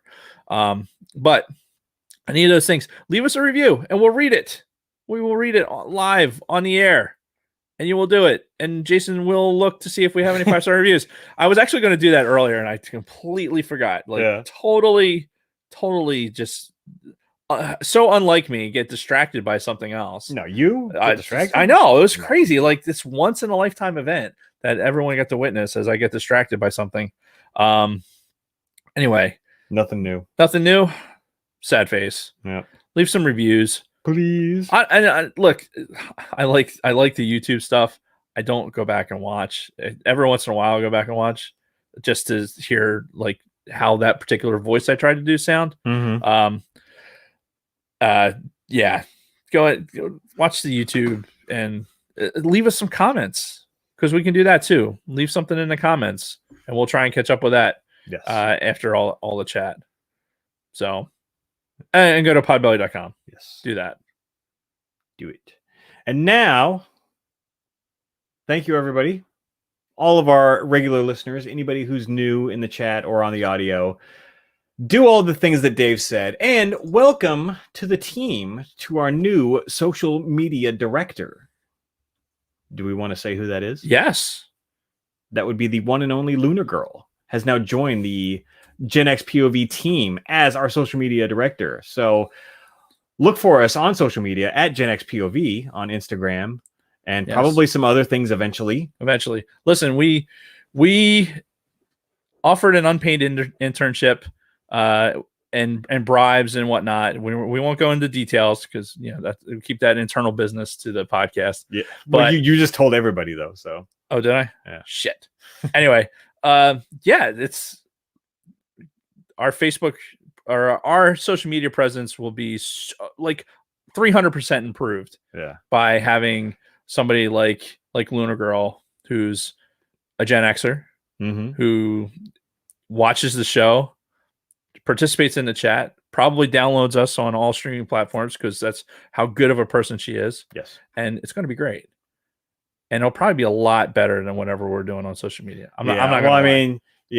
Anything greater than 0 was an improvement. It's good. But we have high hopes, and thank you very much to Lunar Girl for taking on this responsibility. And honestly, if it sucks, then it's all her fault. Yeah. So we now have somebody to blame. Yes. Because that's the thing that men do, is we take no responsibility for our actions. Exactly. So. Unless you pour it down your leg into our mouths. Yes. Anyway, then it doesn't matter. Hey, Hawaiian Shirt Survival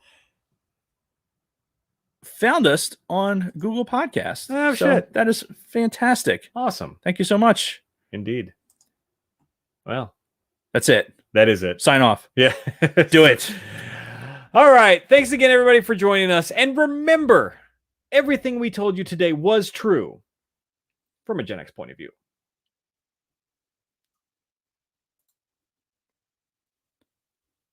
Okay, now what do I click?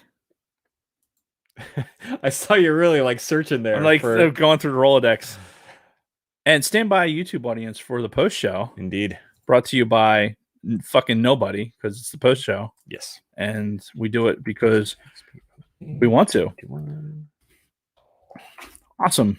Listen for a couple weeks.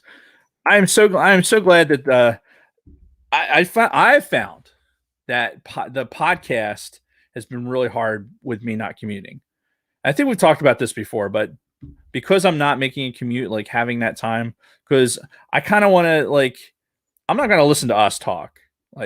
Just because we just did it. Right. So I'm I did early on especially when we were doing all things Star Wars, because I wanted to see how we sounded, see what kind of worked, what we did that kind of flowed. But after a while, it's okay, I don't need to do this anymore. Yeah, we have our flow at this point. Exactly. This is the way we're going to do things no matter what. Yeah. So listening back to the podcast, if I had the time, I'd probably be listening to Bill Burr's Monday Morning Podcast and some fantasy football stuff when it was available. So I miss listening to I miss listening to podcasts. Yeah. I miss having that moment. But what's really interesting is Audible right? So I'm listening to audiobooks now, which is something I never did. This is something that fucking Vickers, Dutch, aka Helmet Fire, he got me into fucking the audiobooks. Despite the fact that I was telling him about how good the audiobooks were years ago. I didn't listen, didn't care. Yeah, let's go all the way back to our Aftermath episodes when we were doing the Aftermath books. Yeah, but see, that was a Star Wars thing because you were talking about the production quality of the music and everything else. It was the same thing. Yeah, I'm not in like the audiobooks that I listen to they're straight prose. It's not like there's no extra production stuff in it. And I think I like that better because I've talked about it before. There's an element of my own imagination that I want to apply to this. Yeah. And I don't need the book to tell me that this is the music that would be playing because I have all of the John Williams score is in here in this motherfucker. So I don't need fucking some bullshit audiobook, although it is good. I'm not gonna lie, it is good. But anyway, yeah, it's the fucking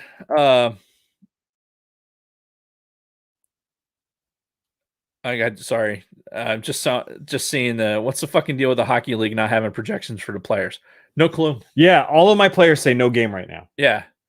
I think because so hockey is so weird. This is a nuance that I didn't really appreciate till I started trying to follow it on fantasy, right? Because any given player, you don't know, like, yes, they can start. Like if they're on that shift, they start. Then depending on how the game flow is, what shift they're going to be on, if they're on the power play, if they're on a PK for penalty killing, if they're on a power play, like all these things change. I don't know what any of this means. Exactly. So you have a team of players that, given this scenario within the game, different members of that team are going to be on the ice. Yeah. And one play, aside from the goalie, nobody's on the ice for the entirety of the fucking game. They're on there for like if a long fucking shit not a stick. It's not a group of paratroopers. A shift for depending on how the shifts are only like a minute, like 90 seconds, and then they're constantly rotating on and off depending on where the puck is in the zone and everything else. Like I know all the stuff about hockey. The problem is trying to forecast that in a particular individual is almost impossible. So I don't even thank you, Don. I don't even know how you could predict, like without unless you're going to project what they kind of did last year on an average per game. Well, and I'm wondering too, like how do they earn fucking points? Because aren't hockey games like normally final scores like 2-1? Well, you get touches, you get shots on goal. Yeah, the way the point system is, like you can get points for hits. You can get hits, different checking. There's ways to develop and get points, but it'd be impossible to project. Yeah. So you really have to understand. Okay, the smartest thing I did was draft flyers because I know things about the team that I can immediately put right into the fantasy. Yeah. Like as a plug and play. The goalie situation, no fucking idea. No idea. Like, because there's this like element of like, okay, goalie 0 of 3 starts or something, like movement. And then I guess you're supposed to fucking release a bunch of your team and get people off the fucking waiver wire and then like go back and forth. But you can only do any of that. You only can do that so many times. Like it's very fucking weird. Very, very weird. No way there's points for knocking out a tooth. What? That would be all of them. They all fucking yeah. But yeah, fantasy hockey is interesting, but almost impossible to forecast. Yeah, I'm just gonna keep my same team. Anybody that gets injured, I'll move them out. But otherwise, like I'm not doing all that. Well, that's the thing. There's and hockey injuries, you don't get like you have an upper body injury or you have a lower body injury. Right. That's the injuries. They're either going to be like out or they're day to day. Yeah. And that can mean whatever they can fucking like. It's not like football where, okay, here it is on Friday before the Sunday games. Here's the fucking injured list for the people that are going into the weekend. Right. Or here's the people that are doubtful or, might play, but before the game, these are people that are going to play. And even then, you'll still get like the little paragraph too. You can click on it and be like, "Oh, he didn't practice on Wednesday, but he was in, full gear on Thursday, so more than likely." Like Marshawn, if you had Marshawn Lynch for whatever reason, the motherfucker never practiced, so he was always on the injury report, but then just showed up to play the fucking game. Right. Like that was just like veteran players have that where they're on the list so that they don't have to necessarily go full out on practice. And that's I don't blame him. Yeah. Play football for all that time. Like, I don't want to go through training camp. I don't want to do any of that shit. Mm-hmm. You want me to throw the football? I'll do it. But in the game. Yeah. So hockey's fucking tough. Before we close out, can we just address the Tom Brady situation? What situation? I mean, it's this motherfucker. You know what? I can't even be mad. I know Don is all over fucking Brady's dick. Tom Brady's dick, not necessarily Brady's dick. Sorry, Brady. But he's all because he's from Michigan. He's a fucking Michigan quarterback. So it's like, all right, cool, I get it, but no. Yeah, it's for me after the Spygate thing, like everything was tainted. For me, as far as the Patriots go, because I follow the Patriots. I actually rooted for the Patriots because Kristen's a big Patriots fan. So supporting my wife, I cheered for them whenever they weren't playing the 49ers. Right. And it helped that they were always fucking winning. Yeah. And then the fucking Spygate came out and it's just like everything changed in my perception of them at that point. It's like, So, and I agree 100%. I think Belichick is always the nexus of a lot of that problem, right? And just the attitude that he had with the fucking media and everything else is like, I know more than all of you. I'm the best ever. Which, I mean, look, he had the records to fucking prove it. But this motherfucker, Tom Brady, leaves a team that he knew was on the downward slide, right? So he leaves that team, finds a fucking team that has his fucking initials, right? Tom Brady is all about his brand, right? He's got TB everything. And it's TB12. Yes. Right? It has nothing to do with fucking Tampa Bay. Yeah. Everything is TB'd up. So much so that if you listen to the announcers during that fucking game, it wasn't Tom Brady. It wasn't the Tampa Bay versus anybody. Yeah. It was Tom Brady versus everybody. Yeah. Like, that is what you get. The motherfucker, this will be his 10th Super Bowl. Yes. 10 in 20 years. Fucking Super Bowls. So half the Super Bowls over the last 2 decades he's been a part of. That's fucking insane. Yeah. And look, when he was with the Patriots, I could never give him the amount of like internal credit that I'm giving him right now. Right. Because the first half of that fucking game, he was dropping dimes. Yeah. And he's, generally speaking, he's not a great first half player. The motherfucker came out on that first drive with some perfect fucking throws. I'm like, oh shit. Yeah. Which is good because he was laying some eggs in the second half. Like he threw like 3 picks over the course of 7 passes. Yeah, he was forcing a lot of fucking throws, and and one of them I think was basically like, okay, if I'm going to throw this up, this is a punt anyway because it's on 3rd down. But that performance in the second half is why I don't give them a chance to beat the Chiefs. Like I think the Chiefs are a much better team, and I don't see that offense keeping up with the Chiefs offense. Yeah, I mean, that Tampa defense is going to have the game of their fucking lives if they're ever going to have a chance to win that game. And let's face it, the Super Bowl is a measure of the best teams that have gotten there, right? So, Aaron Rodgers and the Packers on paper should have beat Tom Brady, but they didn't. Mm-hmm. So, and here we are again with Tom Brady in the fucking Super Bowl again. It's remarkable, right? It's remarkable. And that's why I'm starting to give him a lot more credit when it comes to being the greatest of all time, because he was tainted for the longest time with the Spygate, but the fact that he can just pack up, go to another team that was just kind of mediocre, and take them right to the fucking Super Bowl in his first year. I mean, they started and they looked like shit. Yeah. They're like, okay, it's a new coach, new offensive scheme, everything else, and after those first few games, they're like, Tampa Bay had talent. Yeah. Like Mike Evans is one of the best wide receivers in the NFL. Oh, sure. Right. He was making some pretty stupid drops yesterday. Yeah, I think it was fucking cold. It was Green Bay, man. And that is true. This is a Tampa team, which is playing at home in the Super Bowl, by the way. Yeah. First time this has ever happened. Yep, and it's fucking Tom Brady. So I honestly, my football brain tells me that this Tampa Bay team does not have the firepower to beat the Chiefs. Right. However, it's Tom Brady. I mean, he's either going to be sitting on the fucking ground at the end of this game, crying the blues like he did against the fucking Giants twice and against the Eagles, right? He's either going to be that. There's his 3 Super Bowl losses, by the way. Yeah.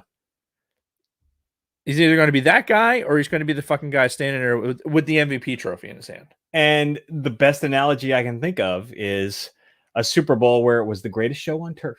Kurt Warner and the Rams fucking lighten everybody up. And these fucking Patriots that just happened to limp into the fucking Super Bowl with this backup quarterback. And they won it. Yeah. And it was a wing and a prayer, that game, but you can't argue. An Eagles fan that hates the fucking Patriots. I still hate the Patriots. Still hate Belichick. Yeah. They shit can Belichick. Maybe I look at the Patriots differently, but Tom Brady leaves that organization, goes to another organization, doesn't like make it this giant ego fest where he's down there and like they make changes. He works with the fucking coach. They get Antonio Brown, who wasn't even in the game on Sunday. And they get some players and they're like, okay, now we're going to start winning football games. We're going to win our way in. That was the first game too that Tom Brady, it was the first time that Tom Brady was on a team that was playing as the wild card. Yeah. It's just stupid. It's stupid the amount of success that we're witnessing in our time frame. Yeah, and like I was telling you yesterday, I can't imagine this ever happening again in the history of the NFL. One quarterback being this dominant for over 20 fucking years, going to this many Super Bowls, having this many rings. I can't ever see this level of success ever happening again. You look back at like a Joe Montana, right? And you look back as like, are we ever going to see this level of greatness again? Yeah. Yeah. Apparently, yeah. Can it happen again and again? The way the NFL is structured, you don't think so. It's hard because you look at somebody like Peyton Manning, who, in my opinion, is a better technical quarterback than Brady. Oh yeah, for sure.